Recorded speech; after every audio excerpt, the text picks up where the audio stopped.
Universals ultimate boss. अध्याय 221। ये king की हवेली के अंदर। वांग हाओ ने जब ये किंग को लिटरेरी ग्रैंड मास्टर के समझौते के बारे में बताया तो युवा मास्टर ये बहुत खुश हुए और उन्होंने वांग हाओ और दूसरों से हवेली में ही रहकर आगे के डेवलपमेंट प्लान पर बात करने को कहा। इस समय वांग हाओ लीग ऑफ लेजेंड्स खेलने में बिजी थे, लेकिन उनके खराब गेम प्ले ने लिंग जियाओ, कियान वानयांग और साइड में खड़े चेन याओ की पलकें झपकाईं। क्यों उसे धत तेरे की, उसकी हिम्मत कैसे हुई मेरी बात न सुनने की। तुम रुको, मैं अभी खिलाना शुरू करता हूँ। क्या तुम्हें सच में लगता है कि मुझे यूं ही घोस्ट्स बैंड कहा जाता है? वांग हाओ गुस्से से भरे चेहरे के साथ फिर से जी उठने का इंतजार कर रहे थे। लिंग जियाओ ने बेबसी से कहा, जूनियर ब्रदर डूफैंग ने मैसेज भेजा है कि 50 लेवल 4 मेचा तैयार हैं और पूछा है कि तुम उसके घर कब जाओगे। उसकी बहन के पास जाओ, उससे कहो कि एक चौक ढूंढे और मेचा को वहीं सजाए। मैं बस उन्हें पैक करके अपने साथ ले जाऊंगा जब मैं जाऊंगा। वांग हाओ ने हाथ हिलाया और फिर से खिलाने पर ध्यान दिया। लिंग जियाओ ने अपना सिर हिलाया और कुछ नहीं कहा। आखिर वे कुछ दिनों में अपनी जान बचाने के लिए भागेंगे, इसलिए डूफैंग से परेशान होने की कोई ज़रूरत नहीं थी। ये सोचकर लिंग जियाओ ने एक और मैसेज भेजा जिसमें किसी से कहा कि लिटरेरी ग्रैंड मास्टर ने जो ब्रेन सेंसिंग रिमोट डिवाइस हासिल किए थे उन्हें भी चौक पर भेज दिया जाए ताकि बाद में उन्हें एक साथ ले जाया जा सके। धत्तेरे की, उन्होंने तो असल में कहा था कि एलिमेंट्री स्कूल के स्टूडेंट मुझसे बेहतर होते हैं। मैं तुम्हें बता रहा हूँ, मैं एक प्राउड कॉलेज स्टूडेंट हूँ। वांग हाओ ने गुस्से में कहा, सीधे अपने टीममेट का लाल बफ चुराने के लिए चमका और फिर से खिलाया। ताली ताली ताली। कियान वानयांग और चेन याओ, दो सबॉर्डिनेट, हैरान रह गए और तालियां बजाने लगे। जैसा कि घोस्ट्स बैंड से उम्मीद थी, वह सच में एक गॉड लेवल फीडर था। इस समय लेजुवान बाहर से घबराया हुआ अंदर आया। वांग हाओ, खेलना बंद करो, झाओ यीलिंग यहाँ है। अगर वह यहाँ है तो वह यहाँ है, इसका मुझसे क्या लेना देना है? क्या तुम नहीं देख सकते कि मैं एक गेम खेल रहा हूँ? वांग हाओ ने बेसब्री से अपना हाथ हिलाया। लेजुवान ने गुस्से में कहा, जल्दी से मेरे जैसे बन जाओ, नहीं तो अगर तुम सामने आ गए तो तुम्हारा हेवनली इंपीरियल डिवाइन थंडर बर्बाद हो जाएगा। बहुत परेशानी वाला। वांग हाओ ने अपनी आंखें घुमाईं, फिर उसके शरीर के चारों ओर एक लहर सी उठी और वह तुरंत ले जियाओजुवान के मेल वर्शन में बदल गया। लेजुवान ने खुशी में सिर हिलाया और जाने के लिए मुड़ी। वह वांग हाओ जैसा बनने वाली थी। इसके तुरंत बाद झाओ यीलिंग दरवाजे के बाहर दिखाई दी। रेशम जैसे काले बाल, पतली फीनिक्स जैसी भौहें, हल्का और सुंदर फिगर, वह सुंदर और एलिगेंट लग रही थी, वहां एक देवी की तरह खड़ी थी। जैसे ही वह दिखाई दी, उसने तुरंत वहां मौजूद सभी आदमियों का ध्यान अपनी ओर खींच लिया, लेकिन जिस एक नज़र का उसे सबसे ज्यादा इंतजार था वह गायब थी। ये देखकर झाओ यीलिंग का सुंदर चेहरा तुरंत ठंडा पड़ गया। उसने कई घंटे ध्यान से तैयार होकर बिताए थे, फिर भी वांग हाओ अभी भी अपना गेम खेल रहा था, उसे सीधे देखे भी नहीं। क्या वह गेम जितनी सुंदर नहीं थी? झाओ यीलिंग ने गुस्से में पूछा, क्या तुम्हारी डेमासिया ज्यादा जरूरी है या मैं ज्यादा जरूरी हूँ? वांग हाओ ने बेबसी से आह भरी। ये औरत इतनी परेशान करने वाली थी कि वह उसे शांति से गेम भी नहीं खेलने देती थी। झाओ यीलिंग की ओर देखते हुए वांग हाओ ने अचानक कुछ अजीब सा कहा, क्या तुम्हें पता है कि मुझे सबसे ज्यादा क्या खाना पसंद है? झाओ यीलिंग ने गुस्से में कहा, मुझे फर्क नहीं पड़ता कि तुम्हें क्या खाना पसंद है, और टॉपिक मत बदलो। अभी गेम बंद करो और चलो बाहर घूमने चलते हैं। लेकिन वांग हाओ ने प्यार से झाओ यीलिंग को देखा और धीरे से कहा, मुझे तुम्हें बेवकूफ़ी से प्यार से देखना पसंद है। जैसे ही ये शब्द निकले, झाओ यीलिंग का सुंदर चेहरा अचानक लाल हो गया। इस अचानक फ्लर्ट ने उसे चौंका दिया, लेकिन उसका दिल बहुत प्यारा था। लिंग जियाओ ये सीन हैरान होकर देख रही थी। अगर उसमें फ्लर्ट करने का इतना हुनर था तो डुओ उसे कैसे हरा सकता था? कियान वानयांग और चेन याओ ने वांग हाओ को तारीफ से देखा। ये बॉस पक्का लव एक्सपर्ट के लेवल पर पहुंच गया था। अभी कुछ देर पहले एक तूफान आया था और एक पल में वह कंफ्यूजन और प्यार में पड़ गई। झाओ यीलिंग ने थोड़ा शर्माते हुए कहा, शरारती, आगे से दूसरी औरतों पर यह ट्रिक इस्तेमाल मत करना। वांग हाओ ने सिर हिलाया, मैंने ये ट्रिक सिर्फ तुम पर इस्तेमाल की है। मैं दूसरी औरतों से अलग सवाल पूछता हूँ। वाक्य का पहला आधा हिस्सा सुनकर झाओ यीलिंग का दिल और भी मीठा हो गया, लेकिन दूसरा आधा हिस्सा सुनते ही उसका सुंदर चेहरा तुरंत ठंडा हो गया। तो फिर तुम उनसे क्या सवाल पूछने का सोच रही हो? लिंग जियाओ और बाकी लोग इतने डरे हुए थे कि उनके दिल जोर जोर से धड़क रहे थे। ये Zhao Yiling martial king cultivation level की मास्टर थी। अगर उसे गुस्सा आता तो नतीजे सोचे जा सकते थे। मैं उनसे पूछ सकती हूँ कि क्या उन्हें पता है कि मुझे क्या पीना पसंद है? वांग हाओ को बिल्कुल भी होश नहीं था और उसने मुस्कुराते हुए समझाया, जवाब है, मुझे चुपचाप तुम्हारी देखभाल करना पसंद है। तुम्हारी देखभाल? तुम्हारी देखभाल? झाओ यीलिंग ने गुस्से में दांत पीसे, उसकी भौहें तन गईं और उसकी छोटी मुट्ठियां भींच गईं। तो तुमने कहा हम अपनी बात से पीछे नहीं हट सकते। याद रखना, तुम्हें मेरा अच्छे से ख्याल रखना होगा। वांग हाओ ने अपनी भौहें उठाईं, फिर गेम खेलना जारी रखने के लिए वापस मुड़ा। झाओ यिलिंग तुरंत गुस्सा हो गई। इस आदमी की चालें बहुत गहरी थीं। हालांकि झाओ यिलिंग फिर भी जोर से हंसे बिना नहीं रह सकी। उसे पहले से ही अंदाजा था कि वांग हाओ के साथ रहकर उसकी आने वाली जिंदगी जरूर बहुत मज़ेदार होगी और बहस करना भी बहुत खुशी देगा। लिंग जियाओ, क्यान वानयांग और चेन याओ सभी हैरान थे। वांग हाओ पहले से ही अजेय था, न सिर्फ एक टैलेंटेड बदमाश बल्कि प्यार का एक्सपर्ट भी। वह जब चाहता तो किसी औरत को गुस्सा दिला सकता था और जब चाहता तो उसे हंसा सकता था। दुनिया में कितने मर्द ऐसा कर सकते हैं। वह सच में एक प्यारा बूढ़ा ड्राइवर था। ठीक है, चलो गेम खेलना बंद करते हैं। मैंने सुना है कि पास में एक अच्छी मिठाई की दुकान है, चलो साथ चलते हैं। झाओ यिलिंग ने वांग हाओ का हाथ खींचा। उसने पहले ही अपने दादा झाओ कुन से इजाज़त ले ली थी और आज वह खास तौर पर वांग हाओ के साथ डेट पर आई थी। वह उसे घर पर गेम खेलने नहीं दे सकती थी। डेजर्ट में ऐसा क्या अच्छा है? किचन से कहो कि वो बना दे।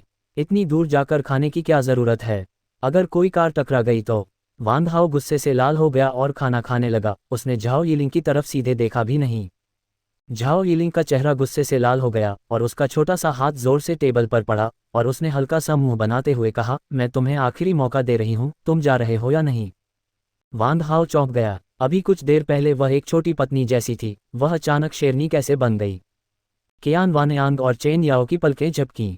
खुशकिस्मती से वे अपना मिशन पूरा करके वापस चले जाएंगे, वरना अगर वांग हाओ ने इतनी रौबदार औरत से शादी की होती तो क्या उसे हर दिन कोड़े नहीं पड़ते?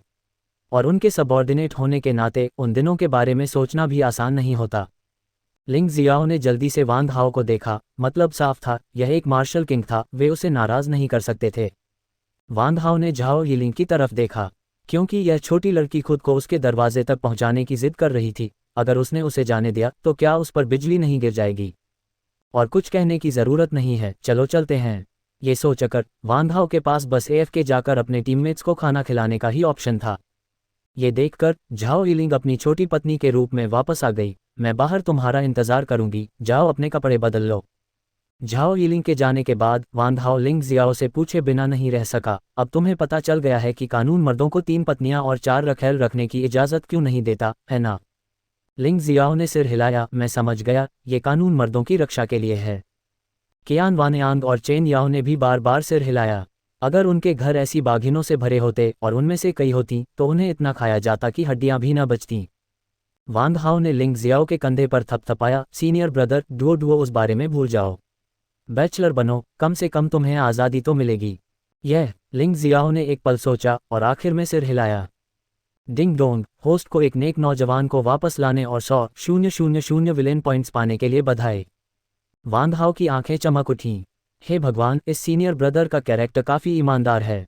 उसने असल में थोड़ा सा भटकने से ही 100,000 विलेन पॉइंट्स पा लिए। ऐसा लगता है कि उसे भविष्य में उसे पूरी तरह से झुकाने के लिए और मेहनत करनी होगी, नहीं उसे भटकाने के लिए। एक चहल पहल वाली सड़क पर वांग हाओ और झाओ यिलिंग साथ साथ चल रहे थे, जबकि लिटिल व्हाइट वांग हाओ के कंधे पर बैठा था और पास से गुजर रही खूबसूरत औरतों को देखकर सीटी बजा रहा था। खूबसूरत लेडी, फ़ोन नंबर एक्सचेंज करने के बारे में क्या ख्याल है?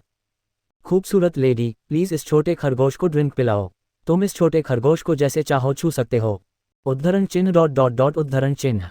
झाओ यिलिंग ने वांग हाओ की तरफ देखा और प्यार से कहा, तुमने ये सब उससे सीखा है ना?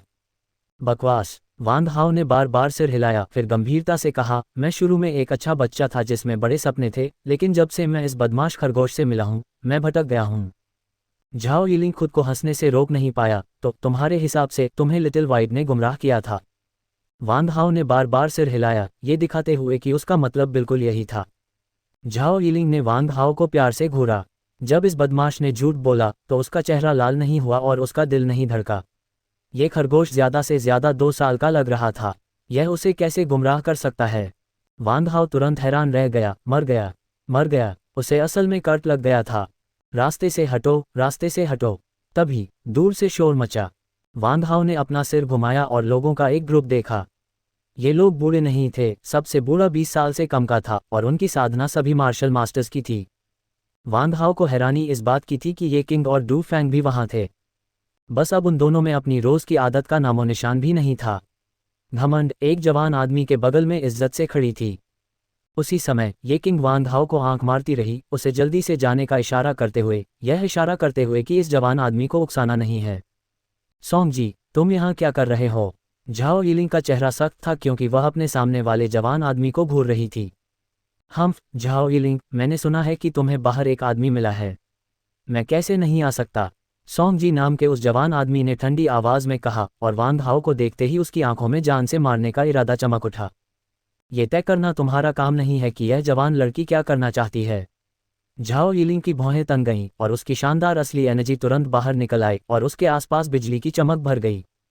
बॉस, इसी समय कियान वानयांग, चेन याओ, लिंग जियाओ, जिया वेई और ले जुबान सभी दौड़कर आए। ली यूनयांग की बात करें तो वह भी जंगल में लगन से प्रैक्टिस कर रहा था। वांग हाओ हैरान रह गया, तुम यहाँ क्यों हो? कियान वानयांग ने वांग हाओ को पीछे खींचा और फुसफुसाया, वह बच्चा ये किंग डर गया था कि हम उसे फंसा देंगे, इसलिए उसने हमें बता दिया। वांग हाओ ने अपने सामने ये किंग को नफरत भरी नज़र से देखा। वह प्रमोट होना और अमीर बनना चाहता था, लेकिन उसे पकड़े जाने और फंसने का भी डर था। सच में उसका कोई एम्बिशन नहीं था। लिंग जियाओ वांग हाओ के पास आया और धीमी आवाज में पूछा, जूनियर भाई, तुम ठीक हो? मैं ठीक हूँ। वांग हाओ ने कंधे उचकाए, बस अभी तक मुझे ठीक से समझ नहीं आया कि हुआ क्या था। कियान वानयांग ने धीरे से कहा, बॉस, सॉन्ग जी नाम का वह लड़का झाओ यिलिंग का लॉयल पीछा करने वाला है। इस बार जब उसने सुना कि झाओ यिलिंग ने तुम्हें अपना बॉयफ्रेंड चुना है, तो वह खास तौर पर दौड़ा दौड़ा आया, तुम्हें चुप कराने के लिए तुम्हें मारना चाहता था। धत्तेरे की, क्या इसका मतलब है कि वह मेरा लव राइवल भी है? वांग हाओ मजाकिया अंदाज में मुस्कुराया। बॉस, इस आदमी से डील करना आसान नहीं है। कियान वानयांग ने बताया, ये Song Ji sky rainbow martial Song Cheng का बेटा है। वह एक सच्चा मार्शल का बेटा है। मार्शल का बेटा जैसे कोई और नहीं है। वांग हाओ ने मुंह बनाया। कियान वानयांग और चेन याओ हैरान रह गए। इसका क्या मतलब था? क्या ऐसा हो सकता है कि बॉस के पिता भी मार्शल हों? वह मार्शल का बेटा है। हे भगवान, बॉस सच में अपनी ताकत छिपा रहा है, एक सुपर सेकंड जनरेशन। बस जानकारी की मात्रा बहुत ज्यादा है, जिससे लोगों का दिल इसे सह नहीं पा रहा है। लिंग जियाओ ने फुसफुसाते हुए कहा, ये स्काई रेनबो मार्शल 10 साल से भी पहले उस इंटरस्टेलर युद्ध में तुम्हारे पिता से मिला था और आमने सामने की लड़ाई में 3 चालों में हार गया था। उसकी सेना की तैनाती भी टुकड़े टुकड़े हो गई थी और अगर वह जल्दी से भाग नहीं जाता तो उसे जिंदा पकड़ लिया जाता। ये सुनकर कियान वानयांग और चेन याओ की आंखों में तेज सुनहरी रोशनी चमक उठी। अब भले ही वांग हाओ उन्हें पीट पीट कर मार डाले और जाने को कहे, वे नहीं जाएंगे। वे जिंदगी भर वांग हाओ से चिपके रहेंगे। वांग हाओ ने सिर हिलाया, क्या तुम्हें लगता है कि इसे ऐसा माना जाए कि दुश्मनों का मिलना तय है? लिंग जियाओ मुस्कुराया और बोला, कुछ ऐसा ही लग रहा है। क्या तुम भी उससे लड़ना चाहते हो? वांग हाओ ने मुंह बनाया, मेरे बूढ़े आदमी का टैलेंट मेरी नज़र में बेकार है। वह इस आदमी के पिता को 3 चालों में हरा सकता है और मैं उसे एक चाल में पीट पीट कर लोटपोट कर सकता हूँ। एक चाल? लिंग जियाओ ने वांग हाओ को खाली नज़रों से देखा और बार बार कहा, हालांकि इस आदमी का टैलेंट झाओ यिलिंग जितना डरावना नहीं है, लेकिन वह भी मार्शल एंसेस्टर दायरे में पहुंच गया है और तीसरे लेवल का मार्शल एंसेस्टर भी है। तुम सिर्फ 7वें लेवल के मार्शल मास्टर हो। क्या तुम्हें यकीन है कि तुम दुश्मन को एक ही चाल में हरा सकते हो? क्या तुम कर सकते हो? लेजुवान ने कुछ शक के साथ पूछा। सॉन्ग जी एक मार्शल का बेटा है और उसके पास कम से कम हाईटेक इक्विपमेंट की कमी है। इसलिए इसका मतलब ये भी है कि भले ही वांग हाओ के हाथ में बंदूक हो और उसने हथियारों की पूरी जानकारी हासिल कर ली हो, वह आसानी से उस एनर्जी शील्ड को नहीं तोड़ सकता और मेका का इस्तेमाल करना भी बहुत मुश्किल है। जब तक कि यह सॉन्ग जी के साथ करीबी लड़ाई न हो, सॉन्ग जी को उन टेक्नोलॉजिकल हथियारों का इस्तेमाल करने का भी समय न देना। एक जल्दी लड़ाई के विचार से लड़ाई को जल्दी खत्म करना, वरना जीतने की कोई संभावना नहीं है। लेकिन चाहते हुए भी दुश्मन को एक ही चाल में हराना, चाहे आप इसे किसी भी तरह से देखें, इस तरह की चीज़ नामुमकिन है। चिंता मत करो, इस चाल से सॉन्ग जी तो बस एक टुकड़ा केक है। वांग हाओ ने कॉन्फिडेंस से कहा। अब लिंग जियाओ और बाकी सब चौंक गए, ये देखना चाहते थे कि वांग हाओ की चाल कैसी है। झाओ यिलिंग, रास्ते से हट जाओ। जब ये छोटा मालिक इस बदमाश से निपट लेगा तो मैं तुमसे हिसाब बराबर करने वापस आऊंगा। सॉन्ग जी ने ठंडी आवाज में कहा। उसकी नज़र वांग हाओ पर पड़ी। झाओ यिलिंग ने मजाक उड़ाया, सोंग जी, क्या तुम मुझे ऑर्डर दे रहे हो? सोंग जी का शरीर जोर से कांपने लगा और वह अनजाने में एक कदम पीछे हट गया। उसके माथे पर ठंडा पसीना आने लगा। गुस्से में वह भूल गया था कि झाओ यिलिंग नाम का क्या मतलब है। वांग हाओ झाओ यिलिंग के पास आया, सोंग जी को देखा और निराशा में सिर हिलाया। मुझे लगा था कि वह कोई कमाल का इंसान है, लेकिन पता चला कि वह काया है। बदमाश, तुमने क्या कहा? सॉन्ग जी गुस्से में था और उसके शरीर के आसपास की असली एनर्जी ऊपर नीचे हो रही थी। धत्तेरे की, वह न सिर्फ काय है बल्कि बहराकाय भी है। वांग हाओ ने अपनी बीच वाली उंगली उठाई, जो नफरत का एक बड़ा संकेत था। तुम। सॉन्ग जी गुस्से में था। उसके हाथ हिलाने से उसके साथ लाए लोगों का बड़ा ग्रुप आगे बढ़ने वाला था। अगर तुम्हें मौत से डर नहीं लगता तो चलो। झाओ यिलिंग वांग हाओ के सामने खड़ी हो गई, उसे अपने पीछे बचाते हुए, और बिना किसी छुप छुप के अपना सारा मार्शल किंग ऑरा छोड़ दिया। ये देखकर सामने खड़े लोगों के ग्रुप ने तुरंत आगे बढ़ने की हिम्मत नहीं की। वे सभी मार्शल मास्टर थे, झाओ यिलिंग का कोई मुकाबला नहीं। बच्चा, एक औरत के पीछे छिपना कौन सी स्किल है? सॉन्ग जी ने वांग हाओ की तरफ इशारा किया और गुस्से से चिल्लाया। वांग हाओ ने गुस्से से कहा, तुम सच में ये कहने की हिम्मत करते हो कि मुझ में कोई स्किल नहीं है? मैं तुम्हें बताता हूँ, ये लड़की मैंने बहुत मेहनत से कमाई है, और ये लड़ाई मेरी लड़की अपनी मर्जी से लड़ रही है।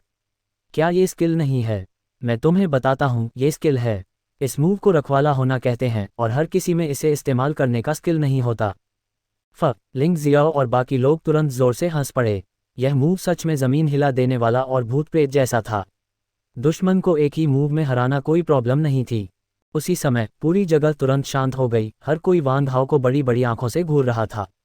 धत्तेरे की, वह सच में इतनी नेकनियति से रखवाला हो सकता है। उसने सच में कुछ नया सीखा। और ये किंग ने वांग हाओ को तारीफ से देखा। जैसा कि जेड फेस वाले छोटे उड़ने वाले ड्रैगन से उम्मीद थी, वह सच में इंसानी कपड़ों में एक टॉप नॉच बीस्ट था। तुम क्या बकवास कर रहे हो? क्या तुम्हें डर नहीं है कि दूसरे तुम पर हंसेंगे?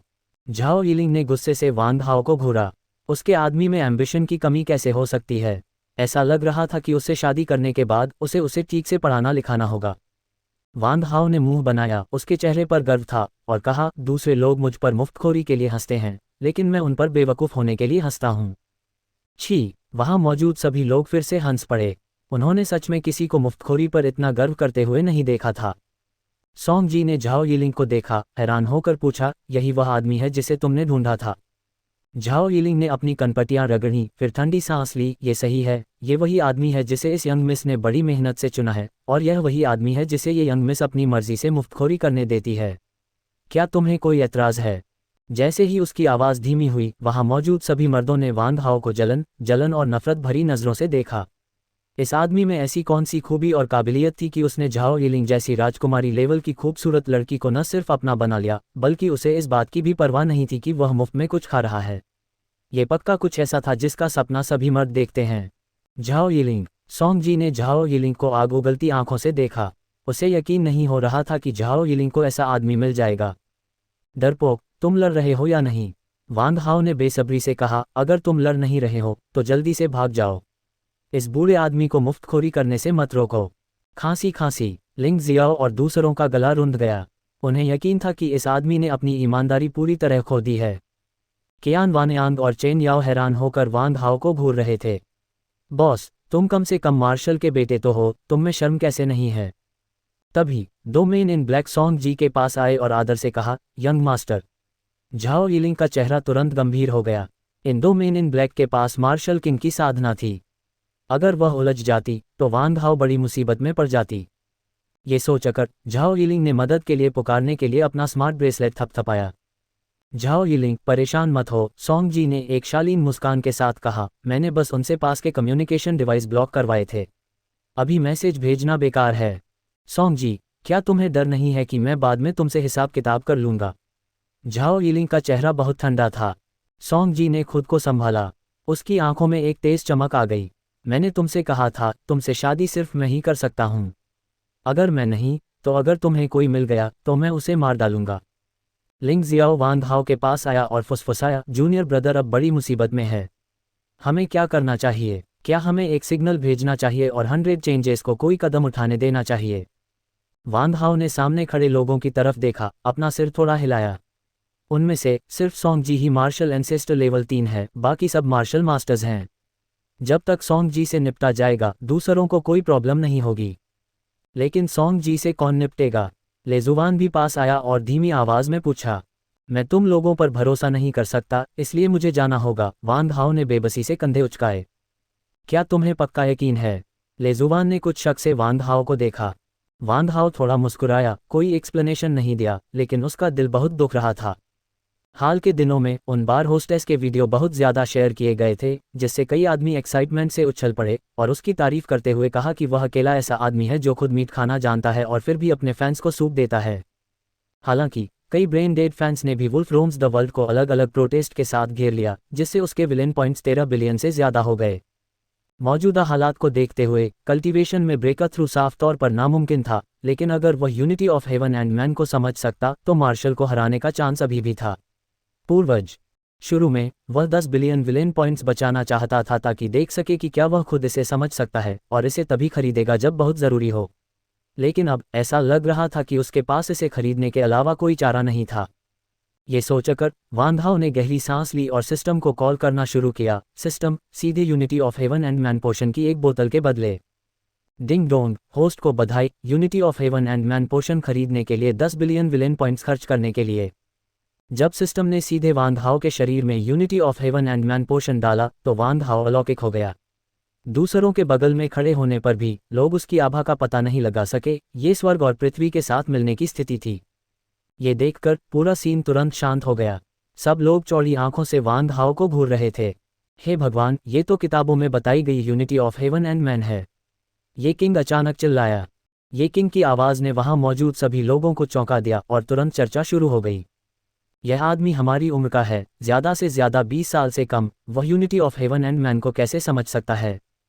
क्या तुम बेवकूफ़ हो? ये वह आदमी है जिसे यंग मिस झाओ यिलिंग ने खुद चुना है। वह बुरा कैसे हो सकता है? ये सही है, भले ही यह आदमी मुफ्तखोर हो, उसमें ऐसा करने की कोई काबिलियत तो होगी ही। कोई हैरानी नहीं कि यंग मिस झाओ यिलिंग उसकी इतनी हिफाजत करती हैं। 20 साल से कम उम्र का कोई स्वर्ग और इंसान की एकता को समझ रहा है, इससे याओटियन फेडरेशन में भूकंप आ जाएगा। ये नौजवान यंग मिस झाओ यिलिंग का आदमी बन रहा है, इसका मतलब है कि वह झाओ परिवार का हिस्सा है। भविष्य में याओटियन फेडरेशन के बड़े अधिकारियों में उसकी जगह ज़रूर होगी। सच में कमाल है। इस दायरे में मुफ्तखोरी करने के लिए आप उसकी तारीफ किए बिना नहीं रह सकते। धत्तेरे की, इससे मेरा भी मुफ्तखोरी करने का मन कर रहा है। इस तरह की मुफ्तखोरी हर किसी के बस की बात नहीं है। पहले आपके पास इस तरह का टैलेंट होना चाहिए। ऐसे में भूल जाओ, मैं बस घर जाकर सो जाऊंगा और दिन में सपने देखूंगा। ... झाओ यिलिंग ने वान हाओ को देखा। उसकी खुबानी जैसी आंखें चमक रही थीं। यह आदमी सच में कमाल का था। थोड़ा प्लेबॉय होने के अलावा वह बाकी हर मामले में एकदम परफेक्ट था। सिर्फ ऐसा आदमी ही मेरे लायक हो सकता है। झाओ यिलिंग ने दिल में गर्व से कहा। वह इस साल 22 साल की थी, मार्शल किंग दायरे में पहुंच गई थी और नेचुरल परफेक्शन की 2 मार्शल स्किल्स सीख चुकी थी। अभी वह पूरी तरह से unity of heaven and man को समझने पर फोकस कर रही थी। ये कहा जा सकता है कि याओटियन फेडरेशन में उसकी कामयाबियों का कोई मुकाबला नहीं था, यहाँ तक कि इंटरस्टेलर फेडरेशन के नंबर 1 जीनियस वांग तियानी भी उसकी बराबरी नहीं कर सकते थे। लेकिन अब एक ले शियाओजुवान सामने आया था, जिसका लिखने का टैलेंट सभी हीरो से आगे था। हालांकि उसका मार्शल आर्ट टैलेंट कुछ समय के लिए अनजान था, लेकिन 17 साल की उम्र में unity of heaven and man को समझना पहले ही बहुत कुछ कह गया था। ये भी कहा जा सकता है, बिना बड़ा चढ़ाकर कहे, कि अभी के लिए शियाओजुवान में पहले से ही एक महान लिटरेरी मास्टर बनने की काबिलियत थी। एक 17 साल के महान लिटरेरी मास्टर के बारे में सोचते हुए यह इतिहास में बिल्कुल पहले कभी नहीं हुआ था। याओटियन फेडरेशन और इंटरस्टेलर फेडरेशन, इन बातों को सोचकर झाओ यिलिंग बहुत ज़्यादा एक्साइटेड थी। उसने इस आदमी को पाने का पक्का इरादा कर लिया था। इससे कोई फर्क नहीं पड़ता था कि कौन सी फॉक्स स्पिरिट उसे छीनने की कोशिश करती है। इस बीच सॉन्ग जी ने वान हाओ को जलन भरी आंखों से देखा। इस आदमी ने असल में स्वर्ग और इंसान की एकता को समझ लिया था और झाओ परिवार के बड़े पेड़ पर भरोसा किया था। इसका मतलब ज़रूर ये था कि इस आदमी का भविष्य का स्टेटस उससे ज़्यादा बुरा नहीं होगा। साथ ही इसका ये भी मतलब था कि झाओ यिलिंग इस आदमी को कभी नहीं छोड़ेगी। चलो, इस बदमाश को इस यंग मास्टर के लिए काट डालो, सॉन्ग जी दहाड़ी। ये सुनकर सॉन्ग जी के पीछे खड़े सभी लोग हिचकिचाए। वे बेवकूफ़ नहीं थे। अगर वान हाओ बस एक आम सुंदर लड़का होता तो वे उसे बिना सोचे समझे मार देते। लेकिन अब यह एक सुपर जीनियस था जिसने 20 साल की उम्र से पहले स्वर्ग और इंसान की एकता को समझ लिया था। एक बार वह अगर उसे मार दिया जाता तो झाओ परिवार इसे बिल्कुल नहीं जाने देता। और उनकी पहचान के साथ ये बस बाघ की मूंछें सहलाने जैसा था, मौत को चाहने जैसा। तुम्हें किस बात का डर है? जो कुछ भी होगा उसकी जिम्मेदारी यह यंग मास्टर लेगा, सॉन्ग जी ने हाथ हिलाते हुए गर्जा। मार्शल किंग कल्टीवेशन वाले 2 मेन इन ब्लैक को आगे बढ़ने का इशारा किया। दोनों मेन इन ब्लैक ने एक दूसरे को देखा और झाओ यिलिंग को घेर कर बस हिम्मत जुटा पाए। ये देखकर दूसरों ने भी अपने हथियार निकाल लिए और किलिंग इंटेंट के साथ लिंग जियाओ और दूसरों पर हमला कर दिया। जहां तक वांग हाओ की बात है, किसी की भी उसके पास जाने की हिम्मत नहीं हुई, उसे सिर्फ सोंग जी पर ही छोड़ा जा सकता था। कॉस्मिक ग्रेट विलेन का लेटेस्ट चैप्टर।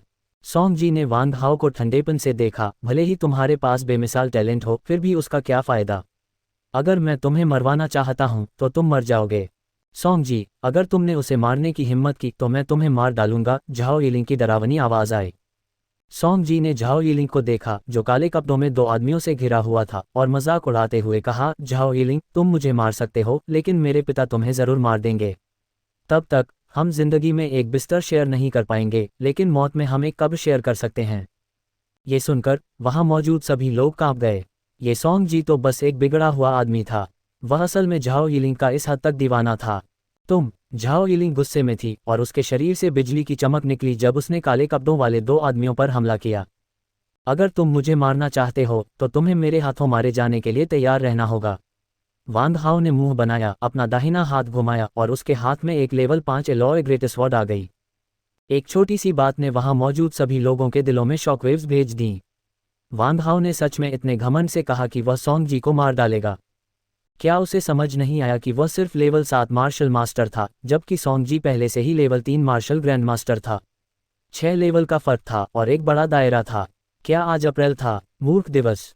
इस समय वांग हाओ पर अज्ञानी और बेवकूफ़ शब्द छप गए थे। लेकिन जब सबने वांग हाओ के हाथ में बड़ी तलवार देखी तो वे फिर से हैरान रह गए। इस बड़ी तलवार में क्या था? क्या यह इंसान एक नया इंसान हो सकता है? ये सोचकर सबके दिल जलन से भर गए। क्या यह इंसान स्वर्ग की नाजायज़ औलाद थी? 20 साल की उम्र से पहले स्वर्ग और इंसान की एकता को समझना ही काफ़ी अजीब था, और वह एक अरब में से एक ग्रैंड प्राइज भी जीत सकता था। झाओ यिलिंग भी हैरान थी। उसे सच में उम्मीद नहीं थी कि यह ले शियाओशुआन एक नया इंसान होगा, लेकिन नए इंसानों को जो कीमत चुकानी पड़ती है, उसके बारे में सोचकर उसे किसी वजह से अपने दिल में एक अजीब सी उदासी महसूस हुई। शायद मुझे सच में उसे और समझने की ज़रूरत है, झाओ यिलिंग धीरे से बोली। काले कपड़ों वाले दो आदमियों पर उसके हमले बिल्कुल भी कम नहीं हुए। गीत जी की आंखों में जलन थी, लेकिन उसके होठों पर एक डरावनी मुस्कान थी। इस लेवल के जीनियस को पर्सनली खत्म कर पाना, उसके दिल में जो खुशी थी, उसे शब्दों में बयां नहीं किया जा सकता। क्या ये बहुत मज़ेदार है? वांग हाओ ने शांति से कहा। उसकी आवाज़ में साफ नफरत थी, खुली नफरत। इस नफरत ने बेशक सोंग जी के दिल में गुस्सा भड़का दिया। उसी पल उसकी आंखों में जान लेने का ऐसा इरादा था जैसा पहले कभी नहीं हुआ, और उसका हाथ धीरे से उठा। फुसफुसाओ। अगले ही सेकंड हवा के टूटने की तेज आवाज़ आई। उसी समय ट्रू क्यूई की एक डरावनी लहर उसकी ओर दौड़ी, और ताड़ की परछाइयों की लकीरों ने वांग हाओ को आसमान और धरती के जाल की तरह घेर लिया। वांग हाओ की आंखें अचानक चौड़ी हो गईं। यह एक martial grand master true qi externalization की निशानी थी। असल में अगर उसका सामना किसी मार्शल ग्रैंड मास्टर से होता तो उसे उन्हें हराने के लिए लंबी दूरी के हमलों के लिए मेच और फायरआर्म्स पर निर्भर रहना पड़ता। लेकिन स्वर्ग और इंसान की एकता को समझने के बाद वह इस बाहरी ट्रू क्यूई को पहले ही महसूस कर सकता था और आसानी से उससे बच सकता था। पास के हमलों में भी वह आसानी से उनसे बच सकता था। स्विश। जैसे ही वांग हाओ ट्रू क्यूई से 1 मीटर से भी कम दूर था, वांग हाओ के मुंह का कोना थोड़ा ऊपर की ओर मुड़ गया और उसने अपने पैर मोड़ लिए, आसानी से हमले से बच गया।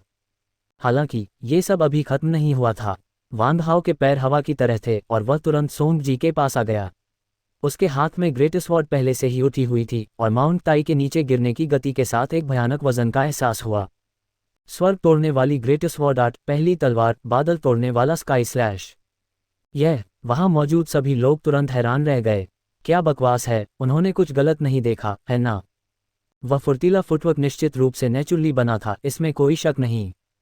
और वह ज़बरदस्त तलवारबाजी भी निश्चित रूप से नेचुरली बनी थी। लेकिन क्या यहाँ कुछ गलत था? 20 साल से कम उम्र के एक नौजवान ने न केवल स्वर्ग और इंसान की एकता को समझा, बल्कि नेचुरली बने फुटवर्क और नेचुरली बनी ग्रेट स्वॉर्ड टेक्निक को भी समझा। क्या ये सच में अप्रैल फूल्स डे नहीं है? झाओ यिलिंग की खूबसूरत आंखें और भी चमक उठीं। हैरानी, बहुत ज़्यादा हैरानी। ये ले शियाओजुवान सच में उसकी उम्मीदों से कहीं ज़्यादा था। यह एक ज़बरदस्त टैलेंट था जो उसका मुकाबला कर सकता था, नहीं जो पहले ही उससे पूरी तरह आगे निकल चुका था। ले शियाओजुवान में अब जो कमी थी वह थी साधना, और उसकी साधना ज़्यादा न होने का कारण उसकी आलसी पर्सनैलिटी से जुड़ा होना चाहिए। जब उसके पास समय होता तो अपनी साधना को बेहतर बनाने के लिए साधना के बारे में सोचने के बजाय वह घर पर छिपकर गेम खेलता या लड़कियों को उठाने निकल जाता। यह अजीब होता अगर उसकी साधना ज़्यादा हो पाती। लेकिन ये कोई बड़ी बात नहीं थी।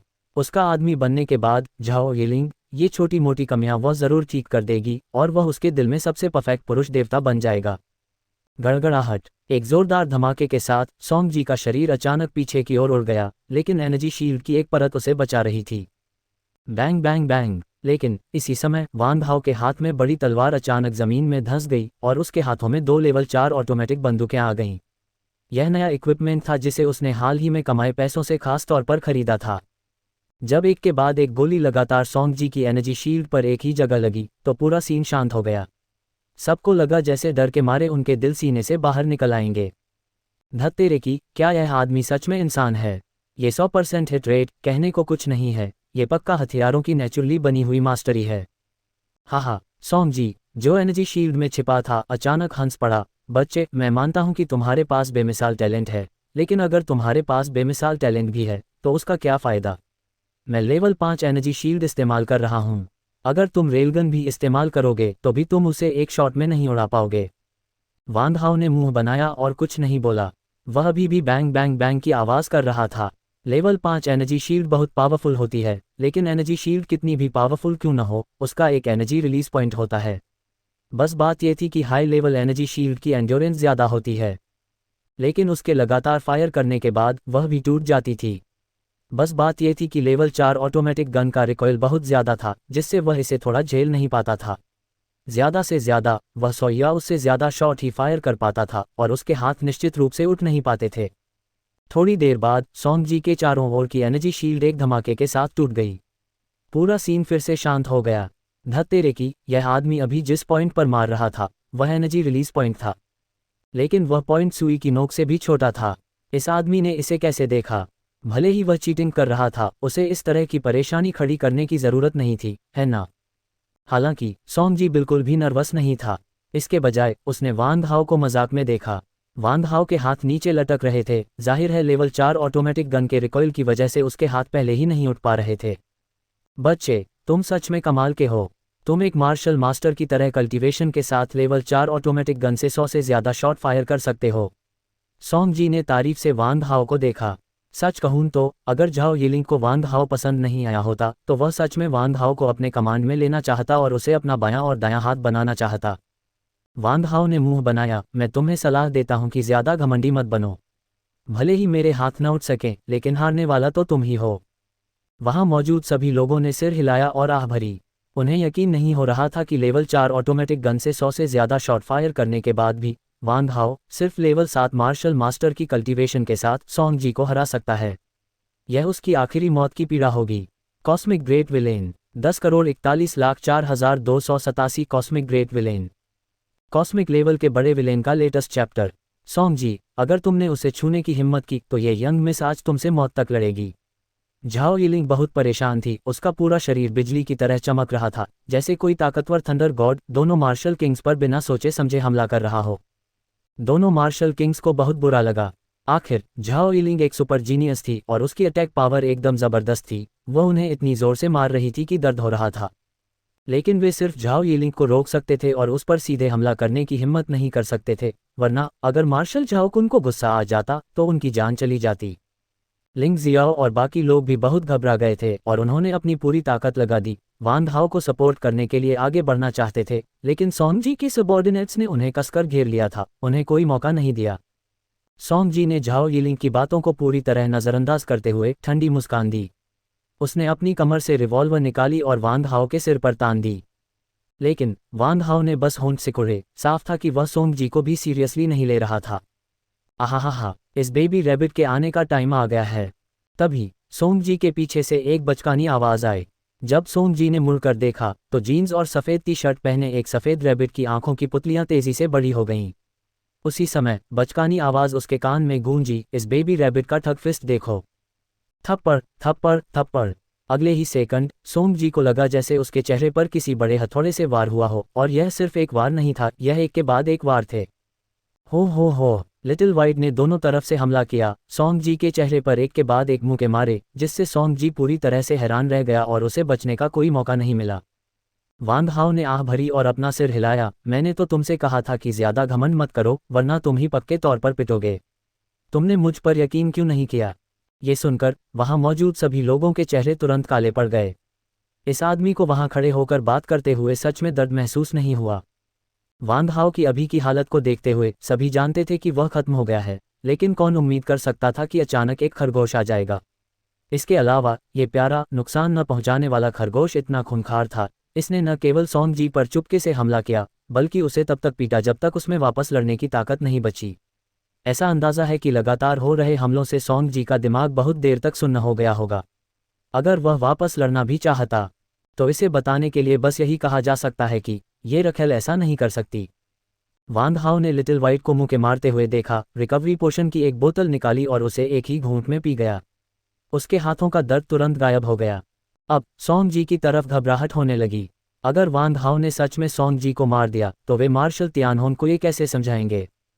काले कपड़े पहने दोनों मार्शल किंग हैरान थे और वापस जाकर सोंग जी को बचाना चाहते थे, लेकिन झाओ यिलिंग ने ऐसा नहीं होने दिया। वह भी अभी इन दो लोगों से उलझने की वजह से गुस्से से भर गई थी। अब जब हालात बदल गए थे, अगर उसने बदला लेने का मौका नहीं गंवाया तो वह झाओ यिलिंग नहीं होगी। उसी समय सोंग जी के सबऑर्डिनेट भी उसकी मदद के लिए वापस आना चाहते थे, लेकिन बदकिस्मती से लिंग जियाओ और बाकी लोग इतने आसान नहीं थे और उन्होंने उन्हें कोई मौका नहीं दिया। जिया वेईवेई ने एक जवान आदमी को तलवार के एक ही वार से उड़ा दिया और वांग हाओ पर चिल्लाया, रिकवरी पोशन सिर्फ खुद मत पियो, हमें भी इसकी ज़रूरत है। सोंग जी के पीछे जो लोग थे वे सब काफ़ी ताकतवर थे। एक साथ कई लोगों से लड़ना उनके लिए बहुत थकाने वाला था। वांग हाओ ने कंधे उचकाए, वह आखिरी बोतल थी, वह सब खत्म हो गई है। लेजुवान ने एक जवान आदमी को गोली मारी और कहा, अगर तुम्हारे पास नहीं है तो अभी थोड़ी मिला लो। ऐसा नहीं है कि तुम्हें नहीं आता। बॉस, मदद करो, हम सच में ज़्यादा देर नहीं रुक सकते। कियान वानयांग और चेन याओ ने वांग हाओ को विनती भरी नज़रों से देखा। उनकी ताकत पहले से ही कम थी और अब उनका नशा बहुत ज़्यादा हो गया था। अगर ऐसा ही चलता रहा तो वे पक्का मर जाएंगे। वांग हाओ ने लिटिल वाइट की तरफ देखा और पाया कि खरगोश अभी भी खुशी खुशी सोंग जी के चेहरे पर थप्पड़ मार रहा था। शायद ये जल्द ही रुकने वाला नहीं था, इसलिए उसने बिना मन के काम पर लगने और रिकवरी पोशन की कुछ बोतलें बनाने का फैसला किया। जब वांग हाओ ने एपोथेक्री के काम के औजार निकाले तो पूरी जगह फिर से शांत हो गई। अरे यार, इस आदमी को क्या हो गया है? क्या वह सच में पोशन बना सकता है? जब वांग हाओ ने अल्कोहल लैंप जलाना, टेस्ट ट्यूब उठाना और जड़ी बूटियों को पीसना शुरू किया, सबकी आंखों के सामने प्रैक्टिस किए हुए कई मूवमेंट दिखाए गए तो पूरा सीन पूरी तरह से शांत हो गया। लिटिल वाइट के सोंग जी के चेहरे पर थप्पड़ मारने की आवाज़ के अलावा सोंग जी के साथ आए सभी लोग हैरानी से उसे देख रहे थे। हे भगवान, आखिर यह आदमी कौन है? उसने न सिर्फ 20 साल की उम्र से पहले उन नेचुरल परफेक्शन मार्शल स्किल्स को समझ लिया था, बल्कि उसने स्वर्ग और इंसान की एकता भी हासिल कर ली थी और अब वह क्रॉस डिसिप्लिनरी फील्ड्स में भी हाथ आजमा रहा है। क्या वह किसी को जीने का मौका दे रहा है? उसी समय इन लोगों ने अपने हमले रोक दिए और चुपचाप किनारे खड़े हो गए। साफ तौर पर अब और लड़ने का उनका कोई प्लान नहीं था। वे बेवकूफ़ नहीं थे। अगर यह पियरलेस प्रोडिजी उनके हाथों मारा जाता तो सिर्फ उन्हें ही झाओ फैमिली से बदला नहीं लेना पड़ता, पूरे फैमिली को बदला लेना पड़ता। ये नतीजा साफ तौर पर वह नहीं था जो वे देखना चाहते थे। जहां तक सोंग जी के खुश होने या ना होने की बात है, उन्होंने सोचा कि पूरे झाओ फैमिली को नाराज़ करने से बेहतर है कि एक सोंग जी को नाराज़ किया जाए। जब वांग हाओ ने तैयार 4th ग्रेड रिकवरी पोशन निकाला तो वहां मौजूद सभी लोगों ने मुश्किल से निगला, धत्तेरे की, यह असल में एक 4th ग्रेड रिकवरी पोशन था। यह आदमी एक 4th ग्रेड मेडिसिन किंग है। डू फैंग की आंख फड़की। उसने सच में ऐसे किसी को भर्ती करने के बारे में सोचा था। अगर याओटियन फेडरेशन एपोथेक्री गिल्ड के लोगों को पता चल गया तो उसे जिंदा ही चमड़ी उधेड़ ली जाएगी, भले ही उसे मारा न जाए। ये जानना ज़रूरी है कि याओटियन फेडरेशन और इंटरस्टेलर फेडरेशन दोनों के एपोथेक्री गिल्ड सुपर जीनियस एपोथेक्री के लिए बहुत उत्सुक थे। अगर उसने सच में वांग हाओ जैसे सुपर पोशन जीनियस को भर्ती किया तो ये बेशक एपोथेक्री गिल्ड को कमज़ोर कर देगा। अगर उन्होंने ऐसा होते देखा तो एपोथेक्री गिल्ड एक्शन क्यों नहीं ले सकता था। इसलिए वांग हाओ को अपनी देखरेख में लेना असल में मौत को बुलाने जैसा ही था। तुम सब मुझे क्यों घूर रहे हो? जारी रखो। वांग हाओ ने हैरानी से इधर उधर देखा, पाया कि सबने अपनी हरकतें रोक दी थीं, सिर्फ लिटिल वाइट अभी भी खुशी खुशी सोंग जी को थप्पड़ मार रहा था। सबने आंखें घुमाईं। दादाजी, आपने जो भयानक टैलेंट दिखाया है उसे देखते हुए कौन आपका विरोध करने की हिम्मत करेगा? अगर वे आज उसे नहीं मारते तो क्या वे भविष्य में शांति से रह पाते? अगर वे उसे मार भी देते तो कोई न कोई आपका बदला ज़रूर लेता दादाजी, इसलिए उनकी ज़िंदगी फिर भी दुख भरी होती। यही रहना बेहतर है। Oh my gosh, little white चिल्लाया और तेजी से वांग हाओ के कंधे पर कूद गया। तभी दो काले कपड़े पहने मार्शल किंग झाओ यिलिंग के जाल से आज़ाद होकर सोंग जी के पास आ गए। झाओ यिलिंग भी वान हाओ के पास आया और खुशी से उसे गले लगा लिया। ये परफेक्ट आदमी भविष्य में सिर्फ उसका हो सकता है और उसे उन फॉक्स स्पिरिट से बिल्कुल नहीं छीना जा सकता। वान हाओ अचानक गले लगने से चौंक गया, लेकिन चूंकि इससे फायदा होना था तो वह कैसे चुप रह सकता था। उसने तुरंत अपना हाथ बढ़ाया, झाओ यिलिंग की पतली कमर पर लपेटा और एक विक्ट्री किस करने का प्लान बनाया। मजाक करना बंद करो। झाओ यिलिंग ने शर्माते हुए वान हाओ को धक्का दिया और धीरे से 2 कदम पीछे हट गया। वान हाओ को लगा कि उसके साथ गलत हुआ है। क्या तुम सही कह सकते हो? जब तुम मुझे गले लगाते हो तो यह मजाक नहीं होता, लेकिन जब मैं तुम्हें गले लगाता हूं तो यह मजाक क्यों हो जाता है? झाओ यिलिंग ने वान हाओ को प्यार से देखा, फिर सोंग जी को बेरुखी से देखा। सोंग जी, अपने लोगों को लेकर भाग जाओ। लेकिन सोंग जी इस समय पहले से ही बेहोश था और उसे कोई भी उससे बात करते हुए नहीं सुन पा रहा था। लेकिन तभी आसमान में एक जोरदार गर्जना गूंजी और अंतरिक्ष से स्टारशिप तेजी से नीचे उतरे। वान हाओ और दूसरों के हाव भाव बदल गए। इस तरह का फॉर्मेशन साफ तौर पर लोगों को बचाने के लिए नहीं था। ऐसा लग रहा था कि वे किसी को गिरफ्तार करने आ रहे हैं। कॉस्मिक ग्रेट विलेन का लेटेस्ट चैप्टर। ये दादाजी का स्पेसशिप है। झाओ यिलिंग बहुत खुश हुई, आगे दौड़ी और आसमान में स्पेसशिप की तरफ हाथ हिलाए। लिंग जियाओ वान हाओ के पास आया और फुसफुसाया, जूनियर ब्रदर, मुझे इन लोगों के बारे में बुरा लग रहा है। वान हाओ की आंखें थोड़ी सिकुड़ गईं। उसने जियाओबाई को देखा, उसे जल्दी जाने का इशारा किया। जियाओबाई ने कंफ्यूजन में वान हाओ को देखा। उसे अभी भी समझ नहीं आया कि वान हाओ उसे क्यों जाने देना चाहता है। वान हाओ ने बेबसी से अपने मन में जियाओबाई को पुकारा, उसे जल्दी से जाने और बाई बियान और जू कियानकिन को ढूंढने के लिए कहा। जियाओबाई ने बेमन से वान हाओ को देखा, फिर जल्दी से कूदकर उस जगह से भाग गई। बाकी सबका ध्यान आसमान में स्पेसशिप पर था और किसी ने जियाओबाई के जाने पर ध्यान नहीं दिया। स्पेसशिप के लैंड करने के बाद एक सख्त चेहरे वाला बूढ़ा आदमी बाहर आया। दादाजी। झाओ यिलिंग खुशी से आगे बढ़ा और बूढ़े आदमी का हाथ पकड़ लिया। बॉस, यह आदमी झाओ कुन है, कियान वानयांग ने फुसफुसाया। वान हाओ ने सिर हिलाया, उसके दिल में बुरा शक और पक्का हो गया। झाओ कुन के खुद आने से शायद उनकी पहचान सामने आ गई थी। झाओ कुन ने प्यार से झाओ यिलिंग के छोटे से सिर पर हाथ फेरा, फिर लेजुवान की तरफ देखा जो वान हाओ के भेष में था। तुम वांग तियानी के बेटे हो? झाओ कुन ने पूछा। इस छोटी सी बात ने वान हाओ और उसके ग्रुप को तुरंत घबरा दिया। इस बूढ़े आदमी को सच में पता चल गया था। मुझे नहीं पता तुम किस बारे में बात कर रहे हो। लेजुवान ने खाली चेहरे से झाओ कुन को देखा। हा, झाओ कुन जोर से हंसा। क्या तुम सच में सोचते हो कि मैं, यह मार्शल, सिर्फ एक सजावट हूं? तुम छोटे बच्चों की पहचान भी नहीं कर सकता। दादाजी, आपका क्या मतलब है? झाओ यिलिंग का दिल कांप उठा, उसे एक बुरा शगुन महसूस हुआ। झाओ कुन ने ठंडी आवाज में कहा, इन छोटे लड़कों की पहचान बहुत अनोखी है।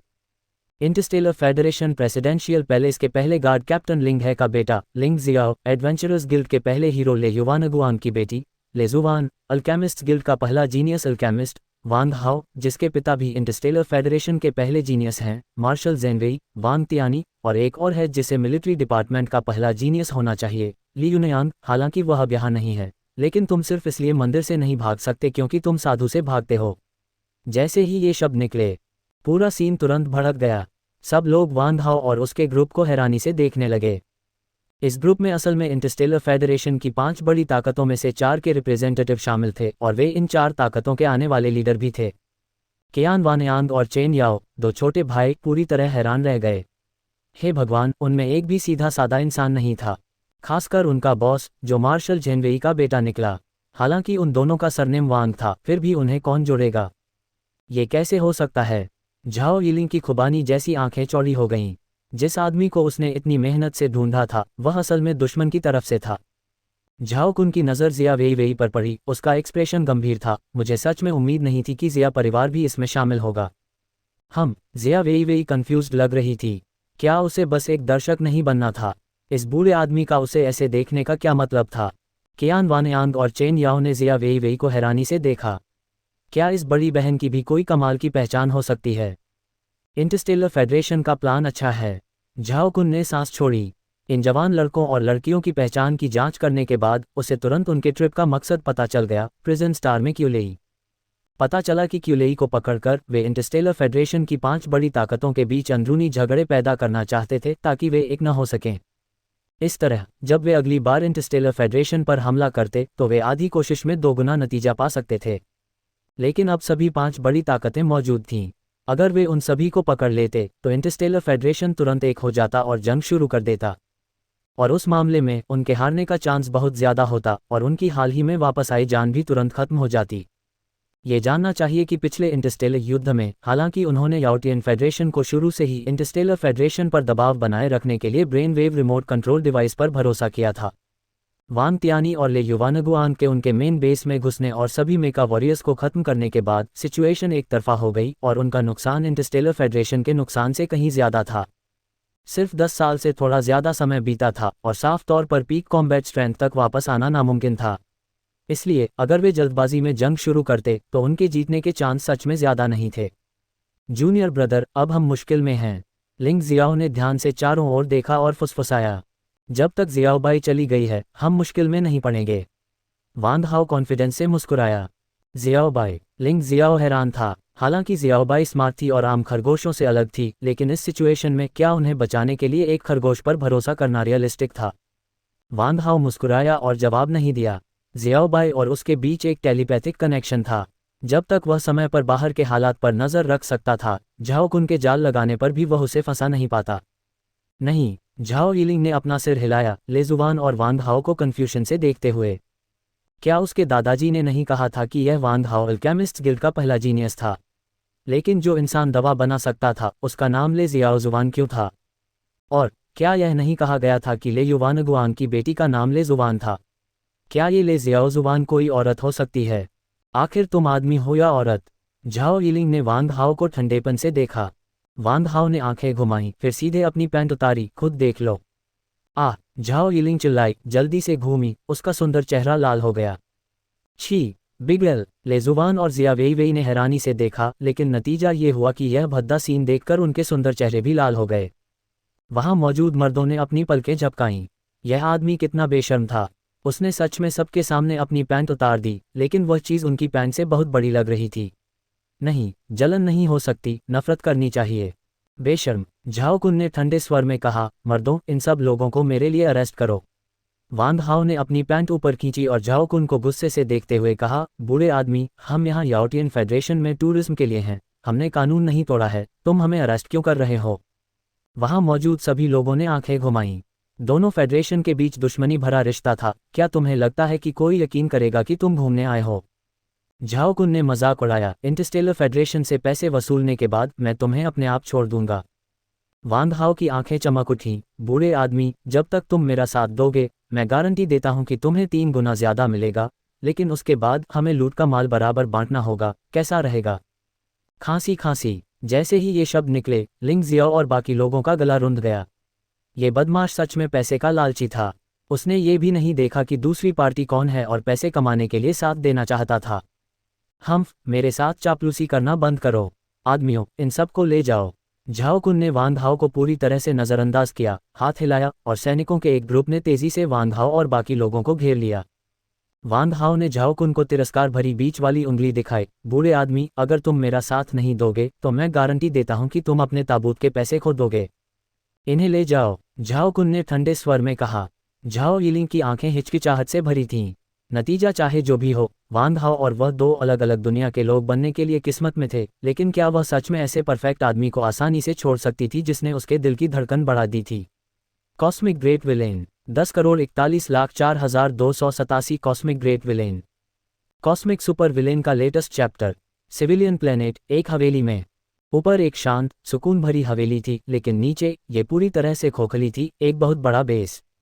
यह एक सीक्रेट बेस था जिसे हेवनली फायर कंपनी ने कियूलेई को बचाने के लिए कई साल बनाए थे। इस समय बेस में ज़ुकियानकिन और बैबियन बिजली चमकती हुई एक बड़ी बेलनाकार बनावट के सामने खड़े थे, जिसके चारों ओर बहुत सारे बिजी लोग थे।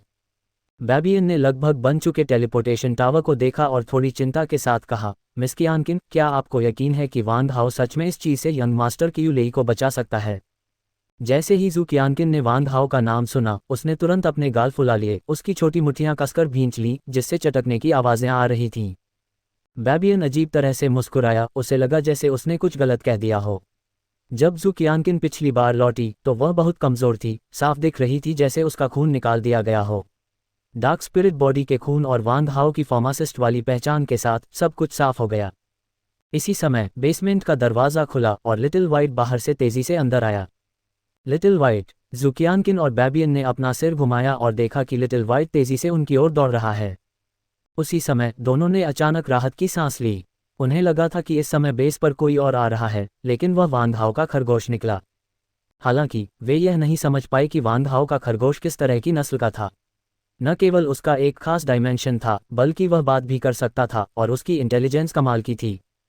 ये भी कहा जा सकता है कि खरगोश जैसा दिखने के अलावा लिटिल वाइट दूसरे मामलों में भी इंसान से अलग नहीं था। और वान हाओ ने लिटिल वाइट को खरगोश की तरह नहीं पाला था। वह लिटिल वाइट को हर अच्छी चीज़ में शामिल करता था, जिसमें बेस के मेन गेट में घुसने का खास अधिकार भी शामिल था, जो लिटिल वाइट अकेले ले सकता था। लिटिल वाइट सीधे ज़ुकियानकिन के कंधे पर कूद गया और जोर से बोला, ये बुरा है, वान हाओ और बाकी लोग पकड़े गए हैं। क्या? ज़ुकियानकिन चौंक गई। बैबियन का चेहरा तुरंत गंभीर हो गया। मिस कियानकिन, आपको अभी जाना चाहिए। मैं वान हाओ और बाकी लोगों को बचाने जाऊंगा। रुको, ज़ुकियानकिन ने बैबियन को रोका। अगर तुम ऐसे ही गए तो तुम बस खुद को मौत के मुंह में भेज रहे होगे। मेरा मिशन उन्हें बचाना है, अगर यंग मास्टर कियूलेई को बचाने में नाकामयाब रहे। बैबियन ने सीरियस होकर कहा, मुझे उन्हें जल्द से जल्द बचाने जाना होगा, नहीं तो अगर वे सिविलियन प्लैनेट छोड़ देते हैं तो उन्हें बचाना मुश्किल हो जाएगा। अगर वे प्रिजन प्लैनेट में कैद हो जाते हैं तो यह और भी मुश्किल हो जाएगा। तुम दोनों बहस करना बंद करो। लिटिल वाइट अचानक जम गया, फिर अपनी आंखें बंद कर लीं, उसका छोटा सा सिर बार बार हिल रहा था। ज़ुकियानकिन और बैबियन ने कन्फ्यूजन में लिटिल वाइट को देखा। इस खरगोश को क्या हो गया है? ये बिना किसी वजह के सिर क्यों हिला रहा था? एक पल बाद लिटिल वाइट ज़ुकियानकिन के कंधे से नीचे कूद गया।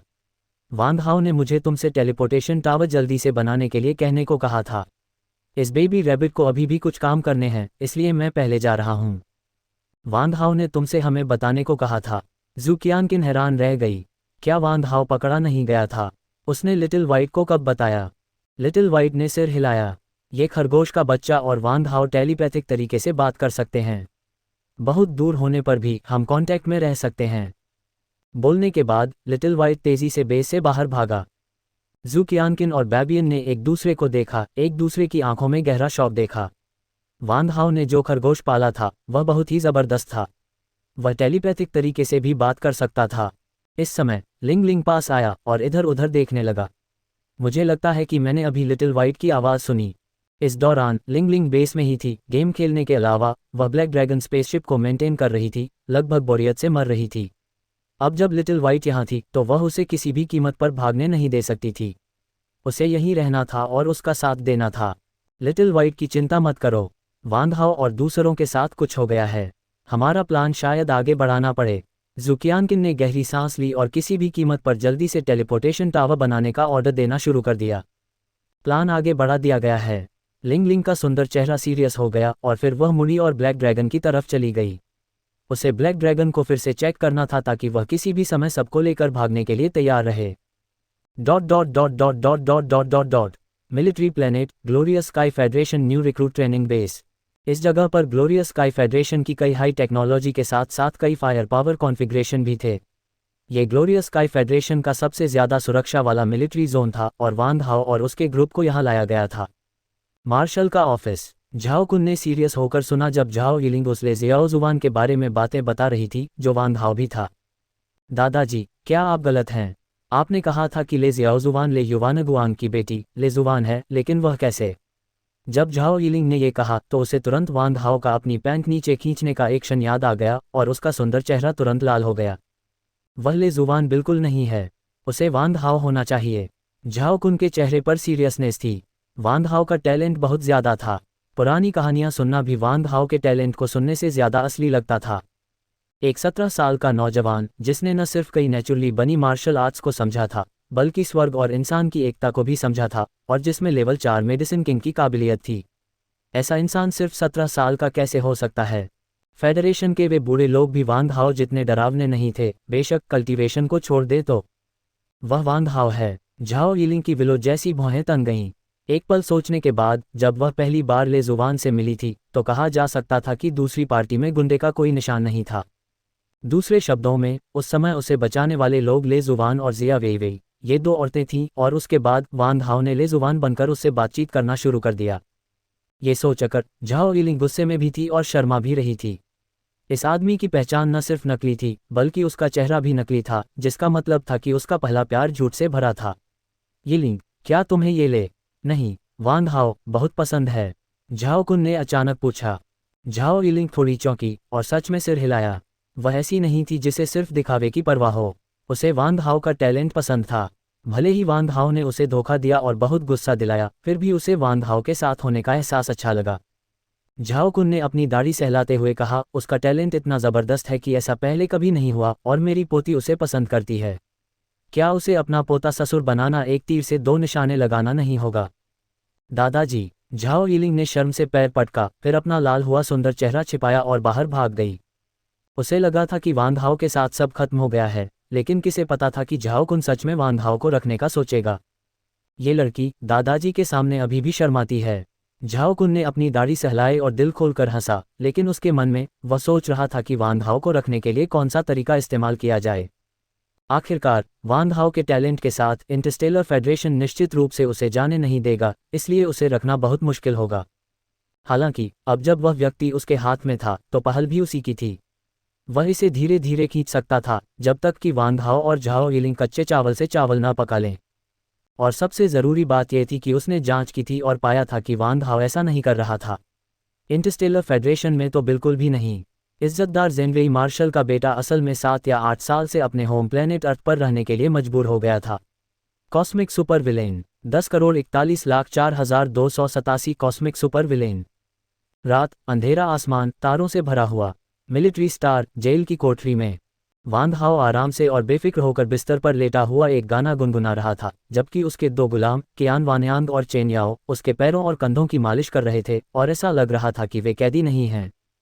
लेजुवान ने आंखें घुमाईं। मैं कहती हूँ मास्टर वान हाओ, हमें गिरफ्तार कर लिया गया है, क्या आप थोड़ा भी नर्वस नहीं हैं? किस बात से नर्वस? वान हाओ मुस्कुराया, मैंने पहले ही कहा है, जब तक मैं और लिटिल वाइट एक ही समय पर पकड़े नहीं जाते, इस दुनिया में ऐसी कोई जगह नहीं है जो मुझे फंसा सके। जिया वेईवेई ने उत्सुकता से पूछा, क्या लिटिल वाइट सच में आकर हमें बचा सकता है? बिल्कुल, वान हाओ ने गर्व से कहा, तुम्हें देखना चाहिए कि मैंने किस तरह का खरगोश पाला है। हमारा लिटिल वाइट गा और नाच सकता है, बहादुरी से बुरे लोगों से लड़ सकता है, क्यूट और बिगवेल बन सकता है और मुझे जेल से भागने में मदद कर सकता है। सब लोग वान हाओ को खाली नजरों से देख रहे थे। धत्तेरे की, क्या ये सच में खरगोश है? शाबाश! वान हाओ का मुंह अचानक ऊपर की ओर मुड़ गया। क्या हुआ? लिंग जियाओ ने उत्सुकता से पूछा। वान हाओ ने मुस्कुराते हुए कहा, लिटिल वाइट ने ये किंग की हवेली से लेवल 5 के बड़े मेचा को अपने डायमेंशनल स्पेस में सफलतापूर्वक लोड कर लिया है और आसानी से भाग गया है। अब वह बाकी बचे मेचा को इकट्ठा करेगा। बिल्कुल नहीं। सब लोग हैरानी से वान हाओ को देखने लगे। इस आदमी ने किस तरह का खरगोश पाला है?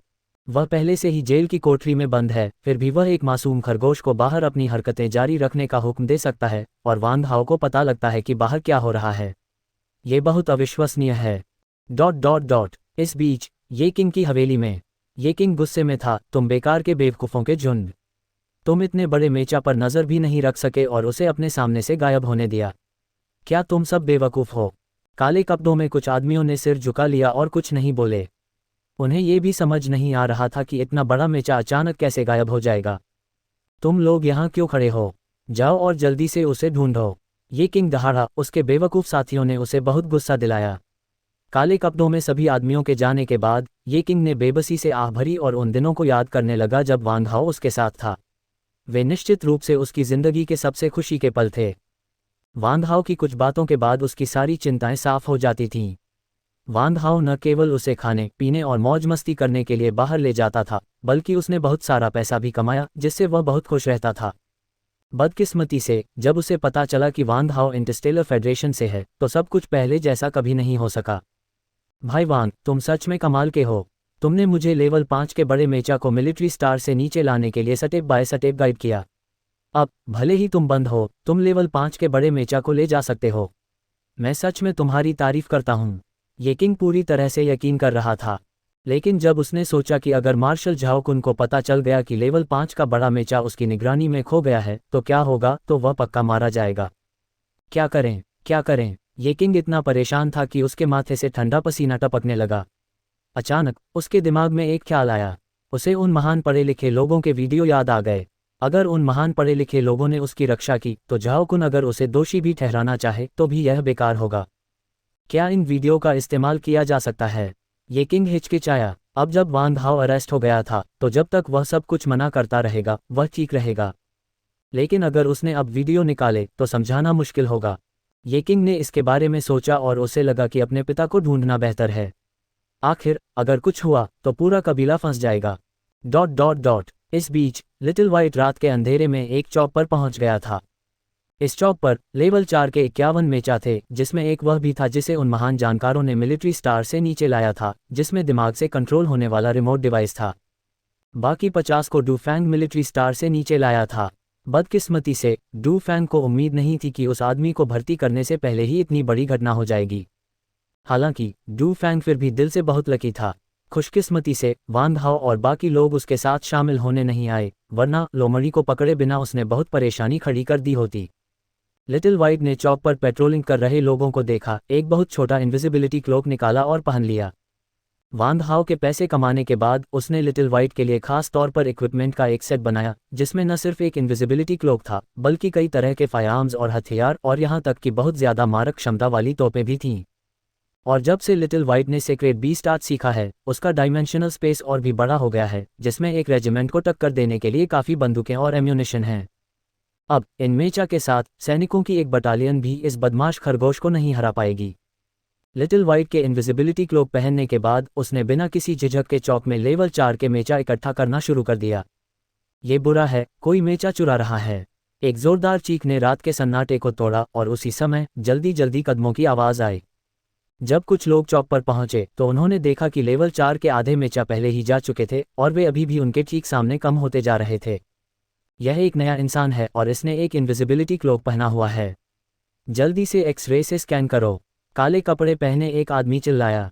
ये सुनकर सबने जल्दी से एक टॉर्च निकाली और हर जगह स्कैन करना शुरू कर दिया, लेकिन नतीजा कुछ नहीं निकला। उन्हें एक भी इंसान नहीं दिखा। जैसे ही सब कंफ्यूज हुए, अचानक किसी ने चिल्लाया, देखो, यह क्या है? ये खरगोश जैसा लग रहा है। सबने नीचे देखा और पाया कि यह सच में एक खरगोश की परछाई थी। कोई हैरानी नहीं कि वे बहुत देर तक खोजने के बाद भी उसे नहीं ढूंढ पाए। यह एक छोटा सा जीव निकला, लेकिन अगले ही सेकंड सब हैरान रह गए। एक खरगोश के पास डायमेंशनल स्पेस कैसे हो सकता है, और वह इनविजिबिलिटी क्लोक भी कैसे पहन सकता है? जब सब हैरान थे, लिटिल वाइट ने सारे मेचा इकट्ठा कर लिए थे, फिर तेजी से चौक से बाहर निकलकर सड़क किनारे फूलों की झाड़ियों में घुस गया। जब तक सब होश में आए, वहां कोई खरगोश नहीं था। अपनी प्रैक्टिस की हुई और आराम से चलने वाली हरकतों से वह बिना किसी निशान के गायब हो चुका था। ... जब लेवल 5 के एक बड़े मेचा, 50 लेवल 4 के मेचा और दिमाग से कंट्रोल होने वाले रिमोट डिवाइस वाले एक मेचा की चोरी की खबर झाओ कुन तक पहुंची तो उसका गुस्सा बढ़ गया। हरामजादों, बेवकूफ़ों, हमारे मिलिट्री इलाके की नाक के नीचे इतने सारे मेचा चोरी हो गए। क्या तुम सब सुअर की गंदगी खाकर पले बड़े हो? झाओ कुन ने अपने सामने खड़े 2 अधेड़ उम्र के आदमियों को डांटा। वे ये किंग और डूफैंग के पिता थे। ये त्यानिक्सियोंग और डूमिंग दोनों जनरल रैंक के थे। ये त्यानिक्सियोंग और डूमिंग ने सिर झुका लिया और बोलने की हिम्मत नहीं की। दोनों के दिल में बहुत कड़वाहट थी। यह उनके बेटे पिटफॉल्स थे। पिटफॉल्स एक चीनी स्लैंग शब्द है जिसका मतलब है एक बेटा जो अपने पिता के लिए परेशानी खड़ी करता है। शुरू में उन्हें लगा कि मेचा को एक सिविलियन प्लैनेट पर रखना बहुत सेफ है, क्योंकि सिविलियन प्लैनेट मिलिट्री स्टार के बैकयार्ड के बराबर था। अगर सच में कुछ होता तो वे तुरंत दौड़कर वहां पहुंच सकते थे। लेकिन किसे पता था कि कोई है नहीं, एक खरगोश जो इतने सारे मेचा को अपने डायमेंशनल स्पेस में लोड कर सकता है। अगर ये बताया जाता तो कौन इस पर यकीन करता? लेकिन सच तो यह है कि यह ऐसा ही है, एक परी कथा से भी ज्यादा पौराणिक। मार्शल, हमारे पास जो जानकारी है उसके हिसाब से यह खरगोश वांग हाओ का है, ये त्यानिक्सियोंग ने जल्दी से कहा। ये फिर से वांग हाओ है। झाओ कुन ने भौहें चढ़ाईं। ये लड़का पहले से ही बंद था, लेकिन उसने जो खरगोश पाला था वह भी उसे परेशान कर रहा था। मार्शल, हमने पहले ही सिविलियन प्लैनेट पर उस खरगोश को खोजने का ऑर्डर दे दिया है, डूमिंग ने कहा। एक पाथ की तलाश करो, झाओ कुन ने नाक से कुड़ी। सिविलियन प्लैनेट एक लेवल 4 प्लैनेट था, बहुत बड़ा। वहां लोगों को खोजना ठीक था, लेकिन खरगोश को खोजना, कौन एक को दूसरे से अलग कर सकता है? ये त्यानिक्सियोंग हिचकिचाया, फिर झाओ कुन के पास आया और उसके कान में फुसफुसाया, मार्शल, मेरे बेटे ये किंग ने मुझे बताया कि वांग हाओ ने एक पोएट्री कॉम्पिटिशन की आड़ में ट्विन स्टार पर उन महान साहित्यकारों को इकट्ठा किया, फिर उन्हें ड्रग दिया और उनके अश्लील वीडियो बनाए। ऐसी कोई चीज़ है? झाओ कुन का सोच में भौहें तन गईं। क्या वांग हाओ उन गंदे वीडियो का इस्तेमाल करके बड़े साहित्यकारों को कियुलेई को रिहा करने के लिए मजबूर करने की योजना बना रहा होगा? लेकिन ये बात समझ में नहीं आई। कियुलेई एक टॉप लेवल का अपराधी था। अगर ये बड़े साहित्यकार मिल भी जाते तो भी वे उसे नहीं बचा सकते थे। ये त्यानिक्सियोंग ने सिर हिलाया। मेरे बेटे की जानकारी के अनुसार उन बड़े साहित्यकारों ने पहले ही समझौता कर लिया है। ब्रेन सेंसिंग रिमोट डिवाइस वाले मेचा को वांग हाओ ने उनके जरिए मिलिट्री प्लैनेट से नीचे लाया था। ये बच्चा ऐसा नहीं लगता कि लोगों को बचाने के लिए यहाँ है। झाओ कुन हैरान लग रहा था। मौजूदा हालात से ऐसा लग रहा था कि वांग हाओ ये सब याओटियन फेडरेशन के मेचा के लिए कर रहा था। इसके अलावा उसका प्लान बहुत सफल रहा। चाहे वह लेवल 5 का बड़ा मेचा हो, लेवल 4 का मेचा हो या ब्रेन सेंसिंग रिमोट डिवाइस हो, उसने उन पर पहले ही हाथ डाल लिया था। और एक बार जब ये मेचा ट्विन स्टार छोड़ देंगे तो याओटियन फेडरेशन बहुत पैसिव हालत में होगा और यह भी बहुत मुमकिन था कि इंटरस्टेलर फेडरेशन तुरंत जंग शुरू कर देगा। तभी बाहर से एक घमंडी आवाज आए, रास्ते से हट जाओ, झाओ सरनेम वाला बूढ़ा आदमी कहाँ है? झाओ कुन ने दरवाजे की तरफ देखा और देखा कि एक अधेड़ उम्र का आदमी गुस्से में एक जिद्दी नौजवान के साथ अंदर आ रहा है। ये जिद्दी वह जवान आदमी सोंग जी था। जियाओबाई के गुंडों वाले घूंसे से बुरी तरह पिटने के बाद उसका चेहरा पहचान में नहीं आ रहा था। और वह अधेड़ उम्र का आदमी सोंग जी के पिता याओटियन फेडरेशन के मार्शल तियानहोंग सोंग चेंग थे। सोंग चेंग, तुमने मेरे ऑफिस में बिना इजाज़त घुसने की हिम्मत की? झाओ कुन का चेहरा तुरंत ठंडा हो गया। ये जूनियर बहुत घमंडी था। हम्फ, सोंग चेंग ने मजाक उड़ाते हुए कहा, मैं तुम्हें ये बताने आया हूँ कि ऊपर वालों ने तुम्हें आराम करने का फैसला किया है। ट्विन स्टार अब मेरे अंडर है। तुमने क्या कहा? मार्शल को आराम करने के लिए कहने की हिम्मत किसकी है? ये त्यानिक्सियोंग और डूमिंग तुरंत सोंग चेंग पर चिल्लाए। वे झाओ कुन के भरोसेमंद थे, उसके छोटे भाई। वे अपने बॉस की बेइज्जती कैसे बर्दाश्त कर सकते थे? झाओ कुन ने उन दोनों को रोकने के लिए हाथ उठाया और आंखें सिकुड़ते हुए सोंग चेंग को गौर से देखा। मैंने कल ही बड़े अधिकारियों से कांटेक्ट किया था और कहा था कि मैं इन बच्चों के जरिए इंटरस्टेलर फेडरेशन से पैसे वसूलूंगा। लेकिन आज वे मुझे आराम करने के लिए कह रहे हैं। क्या इसका मतलब है कि बड़े अधिकारी इन बच्चों को छोड़ने का प्लान नहीं बना रहे हैं? सोंग चेंग ने मजाक उड़ाया, तुम बूढ़े हो और तुम में कोई बड़ा इरादा नहीं है। तुम सिर्फ मोलभाव करना जानते हो, इसलिए बड़े अधिकारी तुम्हें रिटायर होने के लिए घर जाने दे रहे हैं। तुम बकवास कर रहे हो। जब हमारा मार्शल लड़ रहा था तब तुम पैदा भी नहीं हुए थे। ये त्यानिक्सियों गुस्से में था और आगे बढ़कर इस बदमाश को मारने ही वाला था। सोंग चेंग, अपनी जबान संभालो। यहाँ हमारे मार्शल पर उंगली उठाना तुम्हारा काम नहीं है। डूमिंग की आंखों में तेज चमक आ गई। उसे आगे बढ़कर इस बदमाश को मार डालने का मन कर रहा था। हा, झाओ कुन अचानक हंस पड़ा। अच्छा, जब ऊपर वालों ने तय कर लिया है तो ये बूढ़ा आदमी वापस जाकर आराम करेगा। मार्शल, ये त्यानिक्सियोंग और डूमिंग ने हैरानी से झाओ कुन को देखा। वह इतनी आसानी से मिलिट्री पावर कैसे दे सकता है? झाओ कुन ने हाथ हिलाया, फिर पैर उठाए और ऑफिस से निकल गया। ये देखकर ये त्यानिक्सियोंग और डूमिंग ने और कुछ कहने की हिम्मत नहीं की और जल्दी से पीछे पीछे चले गए। चूंकि झाओ कुन ने घर जाकर आराम करने का फैसला किया था तो उन्हें भी वापस जाकर आराम करना चाहिए। इसके अलावा अगर वे रुक भी जाते तो क्या सोंग चेंग उनका इस्तेमाल करने की हिम्मत करता? बूढ़ा बेकार का चरा, सोंग चेंग ने मजाक उड़ाया। आने से पहले वह झाओ कुन को मिलिट्री पावर सौंपने के लिए जबरदस्ती करने को तैयार था। लेकिन किसने सोचा होगा कि झाओ कुन बिल्कुल भी गुस्सा नहीं दिखाएगा। ये सच में याओटियन फेडरेशन के सैनिकों के लिए शर्म की बात थी। जैसे ही झाओ कुन दरवाजे से बाहर निकल रहा था वह पीछे मुड़ा और बोला, मैं तुम्हें बताता हूँ, ये बूढ़ा आदमी बूढ़ा है और उसका दिमाग ठीक से काम नहीं कर रहा है। मैं किसी की चाल में आ गया और दर्जनों मेचा खो दिए। लेकिन किस्मत से वे अभी भी सिविलियन प्लेनेट पर हैं। अब जब आप मार्शल तियानहोंग यहाँ हैं तो मुझे लगता है कि वे निश्चित रूप से ट्विन स्टार की रेंज से बाहर नहीं जा पाएंगे। बिल्कुल, मेरे यहाँ होने से सिविलियन प्लेनेट पर एक सुई भी नहीं ले जाई जा सकती, सोंग चेंग ने खुश होकर कहा। यह अच्छा है। झाओ कुन मुस्कुराया और सिर हिलाया, फिर मुड़ा और चला गया। सबके जाने के बाद चोट और सूजन वाला सोंग जी यह कहने के लिए इंतजार नहीं कर सका, डेड, मैं अब इंटरस्टेलर फेडरेशन के उन जीनियस लोगों से बदला लेने जा रहा हूँ। आगे बढ़ो, जब तक कोई नहीं मरता तुम उनसे जैसे चाहो निपट सकते हो। सोंग चेंग को सोंग जी का रूप देखकर गुस्सा आया। वह कभी अपने बेटे को इस तरह मारने को तैयार नहीं था, लेकिन इन लोगों ने उसे लगभग मार ही डाला था। मैं उन्हें नहीं मारूंगा, मैं उन्हें इस दुनिया में आने का पछतावा करवाना चाहता हूँ। सोंग जी का चेहरा डरावना और बिगड़ा हुआ था, जैसे कोई खूंखार जानवर किसी को खाने वाला हो। मिलिट्री प्लेनेट पर एक स्पेसशिप कम ऊंचाई पर तेज स्पीड से उड़ रहा था। गाड़ी के अंदर झाओ कुन, ये त्यानिक्सियोंग और डूमिंग बैठे थे। ये त्यानिक्सियोंग खुद को ये पूछे बिना नहीं रह सका, क्या मार्शल ने मिलिट्री पावर इसलिए छोड़ दी क्योंकि वह फंसना नहीं चाहता था। झाओ कुन ने सिर हिलाया, चाहे वह डायमेंशनल स्पेस वाला खरगोश हो या उन महान साहित्यकारों के अश्लील वीडियो, उन सभी को संभालना बहुत मुश्किल है। अगर कुछ गलत होता है और उन्हें ठीक से हैंडल नहीं किया जाता है तो यह कोई छोटी बात नहीं होगी। ये त्यानिक्सियोंग और डूमिंग ने बार बार सिर हिलाया। अगर खरगोश भाग गया तो इसका मतलब होगा कि याओटियन फेडरेशन की लेटेस्ट टेक्नोलॉजी लीक हो गई है और बड़े अधिकारी निश्चित रूप से गुस्सा होंगे। और अगर अश्लील वीडियो सामने आ गए तो इससे न केवल उनके याओटियन फेडरेशन की बेइज्जती होगी बल्कि उन महान साहित्यकारों को भी गुस्सा आएगा। भले ही दोनों मामले पूरी तरह से सुलझ गए हों, ऐसा लग रहा था कि कोई फायदा नहीं होगा। आखिर मेका प्रॉब्लम उनकी अपनी गलती थी और यह पहले से ही अच्छा था कि बड़े अधिकारियों ने उन्हें दोष नहीं दिया। कोई फायदा कैसे हो सकता था? जहां तक बड़े साहित्यकारों के अश्लील वीडियो की बात है तो उनके बारे में न जानने का नाटक करना बेहतर था, वरना कौन जानता था कि ये चेहरे वाले बड़े साहित्यकार क्या करेंगे।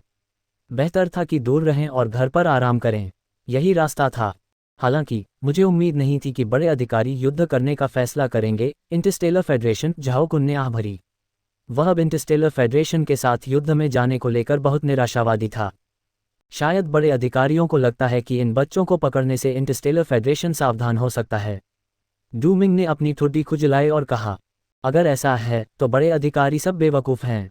झाओ कुन ने नाक से कुड़ी, इंटरस्टेलर फेडरेशन इन बच्चों के लिए युद्ध में ज़रूर जाएगा लेकिन वे उनके लिए कभी समझौता नहीं करेंगे। ये त्यानिक्सियोंग और डूमिंग ने सिर हिलाया। भले ही कुछ बच्चों में मजबूत टैलेंट हो, फिर भी वे ऐसे इंटरस्टेलर युद्ध को प्रभावित करने के लिए काफ़ी नहीं थे। अगर दोनों पक्ष युद्ध में जाते और वे इन बच्चों को इंटरस्टेलर फेडरेशन को सरेंडर करने के लिए मजबूर करने के लिए फ्रंट लाइन पर घसीटते तो शायद उनका स्वागत बातचीत से नहीं बल्कि मिसाइलों की ज़बरदस्त बौछार से होता। कॉस्मिक आर्क विलेन का latest chapter, military star, jail की कोठरी। झाओ यिलिंग ने वान हाओ को गुस्से से घूरा, उसके गाल गुस्से से फूल गए थे जबकि वान हाओ ने मैं तुम्हें नहीं जानती वाला चेहरा बनाया। सच बताओ, क्या वह ले शियाओजुवान तुम ही थी जो भेष में थी? झाओ यिलिंग ने गुस्से में कहा। वान हाओ मासूम लग रही थी।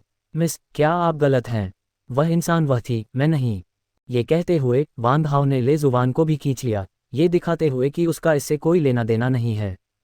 ले जुवान ने आंखें घुमाईं। उस बदमाश ने इतने सारे लोगों के सामने पोषण मिलाई थी और अपनी पैंट भी नीचे कर ली थी। अब एक बेवकूफ़ भी जान जाएगा कि असली टैलेंटेड ले शियाओजुवान कौन है। लेकिन किसी वजह से वान हाओ यह मानने को तैयार नहीं था। लिंग शियाओ और दूसरे लड़के वान हाओ की मुश्किल को अच्छी तरह समझ गए थे।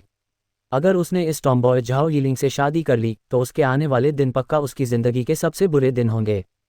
कम से कम जब तक वान हाओ की लड़ने की ताकत झाओ यिलिंग से पूरी तरह से ज़्यादा नहीं हो गई तब तक बाहर जाकर मस्ती करने के बारे में सोचना तो दूर की बात थी। मैं तुम्हें बता दूं, भले ही तुम नहीं हो, मैंने तुमसे शादी करने का फैसला कर लिया है।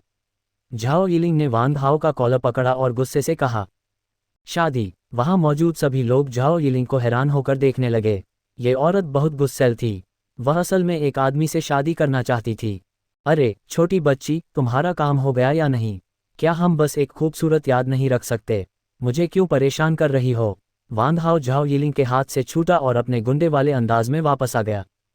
तभी दरवाजे के बाहर से एक ठंडी आवाज़ आई, एक खूबसूरत याद रखनी है। तुमने असल में क्या किया? सबने अपना सिर घुमाया और देखा कि सुअर के सिर वाला एक जवान आदमी उनकी नज़र में आ गया, लेकिन उस सुअर जैसे सिर वाले जवान आदमी की आंखें इतनी ठंडी थीं कि डर लग रहा था। हम क्या करते हैं, इससे तुम्हारा कोई लेना देना नहीं है। झाओ यिलिंग ने उस सुअर जैसे सिर वाले जवान आदमी को देखा लेकिन सच में हंसना चाहता था। हे भगवान, क्या ये कोई नया हाइब्रिड है जिस पर तुम लोगों ने ग्लोरियस हेवन फेडरेशन में रिसर्च की है? वान हाओ चौंक गया और झाओ यिलिंग से पूछने के लिए मुड़ा। झाओ यिलिंग आखिरकार जोर से हंसे बिना नहीं रह सका।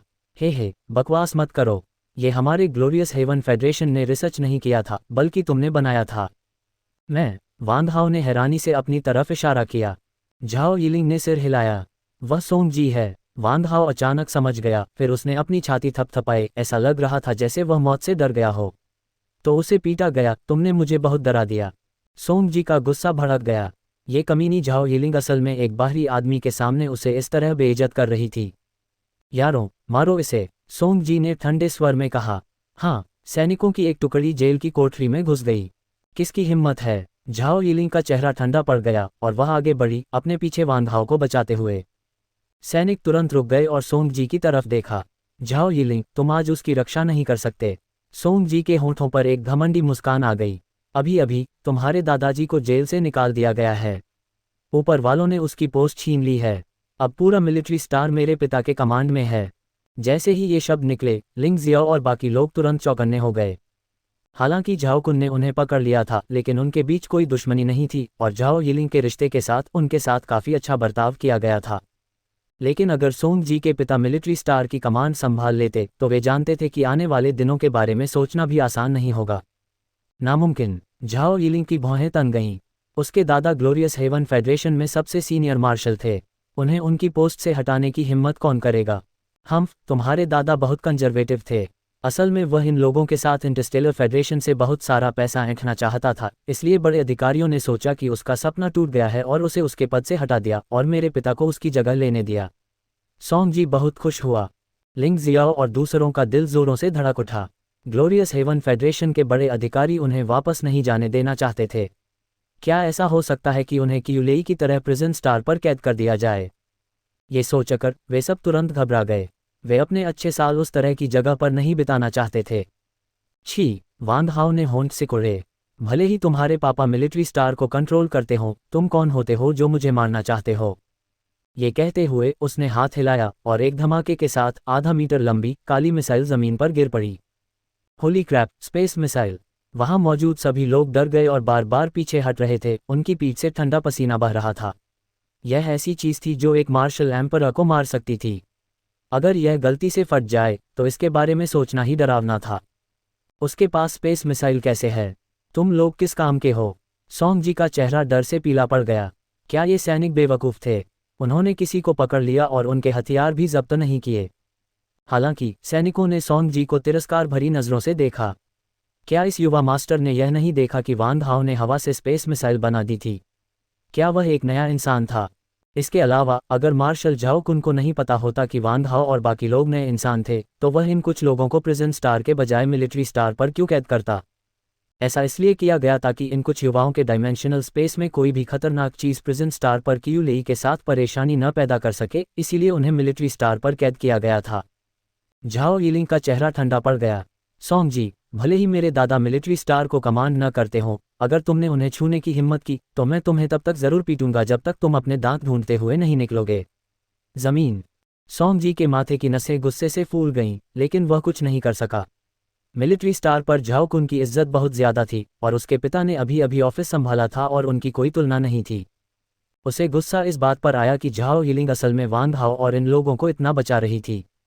इसी समय झाओ कुन बाहर से अंदर आया और धीरे से कहा, यिलिंग, चलो पहले घर चलते हैं। दादाजी, ये! झाओ यिलिंग ने हैरानी से झाओ कुन को देखा। क्या उसने नहीं कहा था कि उसे वांग हाओ के साथ रहने दो? वह उसे अभी जाने के लिए क्यों कह रहा था?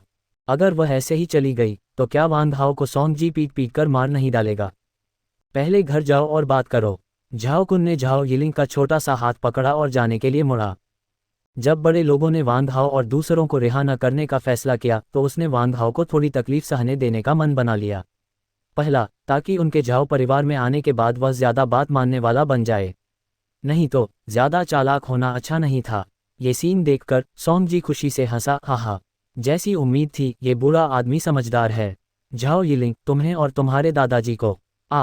इससे पहले कि वह बोलना खत्म करता, झाओ कुन ने हाथ हिलाया और सोंग जी उड़कर दीवार से जोर से टकरा गया। अगर तुम्हारे पापा तुम्हें नहीं पढ़ाएंगे तो मैं तुम्हारे पापा की मदद करूंगा। झाओ कुन ने ठंडी आवाज में कहा, अगर तुमने मेरे सामने दोबारा बेइज्जती करने की हिम्मत की तो मैं तुम्हें थप्पड़ मारकर मार डालूंगा। सोंग जी ने मुंह से खून थूका, डर गया और बार बार सिर हिलाया। वह असल में भूल गया था कि झाओ कुन एक मार्शल था, चाहे कुछ भी हो, उसकी बेइज्जती कैसे हो सकती थी। सोंग जी को बात मानते हुए देखकर झाओ कुन ने ना चाहते हुए भी झाओ यिलिंग को लिया और जाने के लिए मुड़ा। अब हम क्या करें? लिंग जियाओ वांग हाओ के पास आया और धीमी आवाज में पूछा। अब हम बस यही उम्मीद कर सकते हैं कि टेलीपोर्टेशन टावर जल्दी बन जाए। वांग हाओ ने धीमी आवाज में जवाब दिया। ये कहकर वांग हाओ ने चुपके से लिंग जियाओ को कई टेलीपोर्टेशन ब्रेसलेट दिए। लिंग जियाओ की आंखें चमक उठीं और उसने जल्दी से टेलीपोर्टेशन ब्रेसलेट हटा दिए, फिर उन्हें कियान वानयान, चेन याओ, लेजुवान और जिया वेईवेई को दे दिए। लेजुवान ने उत्सुकता से पूछा, ये तुम्हें कहाँ से मिले? वांग हाओ ने कंधे उचका दिए और कोई जवाब नहीं दिया। ये टेलीपोर्टेशन ब्रेसलेट सिस्टम से बदले गए थे। वे महंगे नहीं थे, हर एक के 100 विलेन पॉइंट थे और वे सिविलियन स्टार पर टेलीपोर्टेशन टावर से सिग्नल पूरी तरह से पा सकते थे। Civilian planet underground base. लिंग लिंग ने लिटिल वाइट को पकड़ा और जू कियानकिन के पास खड़ा हो गया, जबकि बाई बियान ने खुद टेलीपोर्टेशन टावर लगाना शुरू कर दिया था। इसे बनने में और कितना समय लगेगा? लिंग लिंग ने हैरानी से पूछा। जल्द ही, ये बस कुछ ही मिनटों में बन जाएगा, जू कियानकिन ने जवाब दिया। लिटिल वाइट ने गाजर चबाते हुए, साफ नहीं बोलते हुए कहा, वांग हाओ ने कहा था कि एक बार टेलीपोर्टेशन टावर बन जाने के बाद हम ऑपरेशन शुरू करेंगे और वे बहुत जल्दी पहुंच जाएंगे। वांग हाओ के पास टेलीपोर्टेशन ब्रेसलेट नहीं है तो वह कैसे भागेगा? जू कियानकिन पूछने से खुद को रोक नहीं पाए। अगर लिटिल वाइट ने यह नहीं कहा होता कि वह वांग हाओ से टेलीपैथिक तरीके से बात कर सकता है और वांग हाओ ने कहा कि वह बाहर निकल सकता है, तो शायद वे वांग हाओ और दूसरों के पकड़े जाने की खबर इंटरस्टेलर फेडरेशन को पहले ही भेज चुके होते। और अब इंटरस्टेलर वॉर शुरू हो चुका था। मुझे नहीं पता, वांग हाओ ने नहीं कहा। लिटिल वाइट ने जल्दी से एक गाजर खत्म की, फिर लिंग लिंग के कपड़ों में घुस गया और जोर जोर से खर्राटे लेने लगा। तो मैं ब्लैक ड्रैगन स्पेसशिप स्टार्ट करूंगी। लिंग लिंग ने अपने छोटे हाथ से अपने कपड़ों में हाथ डाला, लिटिल वाइट के खरगोश जैसे कान पकड़े और लिटिल वाइट को अपनी बाहों से बाहर निकाला। तुम क्या करने की कोशिश कर रहे हो? इस खरगोश के बच्चे को जाने दो। लिटिल वाइट ने लिंग लिंग पर दांत दिखाए। लेकिन लिंग लिंग ने लिटिल वाइट की परेशानी को पूरी तरह से नज़रअंदाज किया, सीधे लिटिल वाइट को उठाकर ब्लैक ड्रैगन स्पेसशिप की ओर चल दिया। तभी एक जयकार गूंजी, टेलीपोर्टेशन टावर बन गया है। ये सुनकर लिटिल वाइट ने बाद में लिंग लिंग से हिसाब बराबर करने का फैसला किया। अपनी आंखें बंद करके उसने अपनी टेलीपैथिक समझ का इस्तेमाल करके वांग हाओ को मैसेज भेजना शुरू किया, उसे बताया कि टेलीपोर्टेशन टावर बन गया है। मिलिट्री प्लेनेट, जेल की कोठरी। सोंग जी ने वांग हाओ को डरावने अंदाज से देखा। अब जब झाओ यिलिंग को झाओ कुन ले गया था तो रुकावटें दूर हो गई थीं और वह आखिरकार इन लोगों से ठीक से निपट सकता था। कोई जल्दी से जाकर कुछ बम डिस्पोजल एक्सपर्ट्स को ढूंढो, सोंग जी बेरहमी से हंसा। भले ही वांग हाओ के पास सैकड़ों इंटरस्टेलर मिसाइलें हों, यह एक मिलिट्री जोन था। जब तक वह उन्हें हटाने की हिम्मत करता, वह उन्हें तोड़ सकता था। वांग हाओ, लगता है तुम्हारी यह चाल ज्यादा दिन नहीं चल सकती। जिया वेई ने वांग हाओ का हाथ कसकर पकड़ लिया। वांग हाओ ने आंखें घुमाईं, बेसब्री से कहा, जिया वेई, क्या तुम मुझे पकड़ना बंद कर सकती हो? जिया वेई ने बार बार अपना सिर हिलाया, मुझे दूसरों को पकड़ना सेफ नहीं लगता, सिर्फ तुम्हें पकड़ना ही सबसे सेफ है। ओह माय, मुझे पता नहीं था कि तुम्हारा टेस्ट इतना अच्छा है। वांग हाओ ने शरारत से अपना सिर हिलाया। जिया वेई ने मन ही मन कहा, वांग हाओ सबसे बुरा इंसान था जिससे वह कभी मिली थी।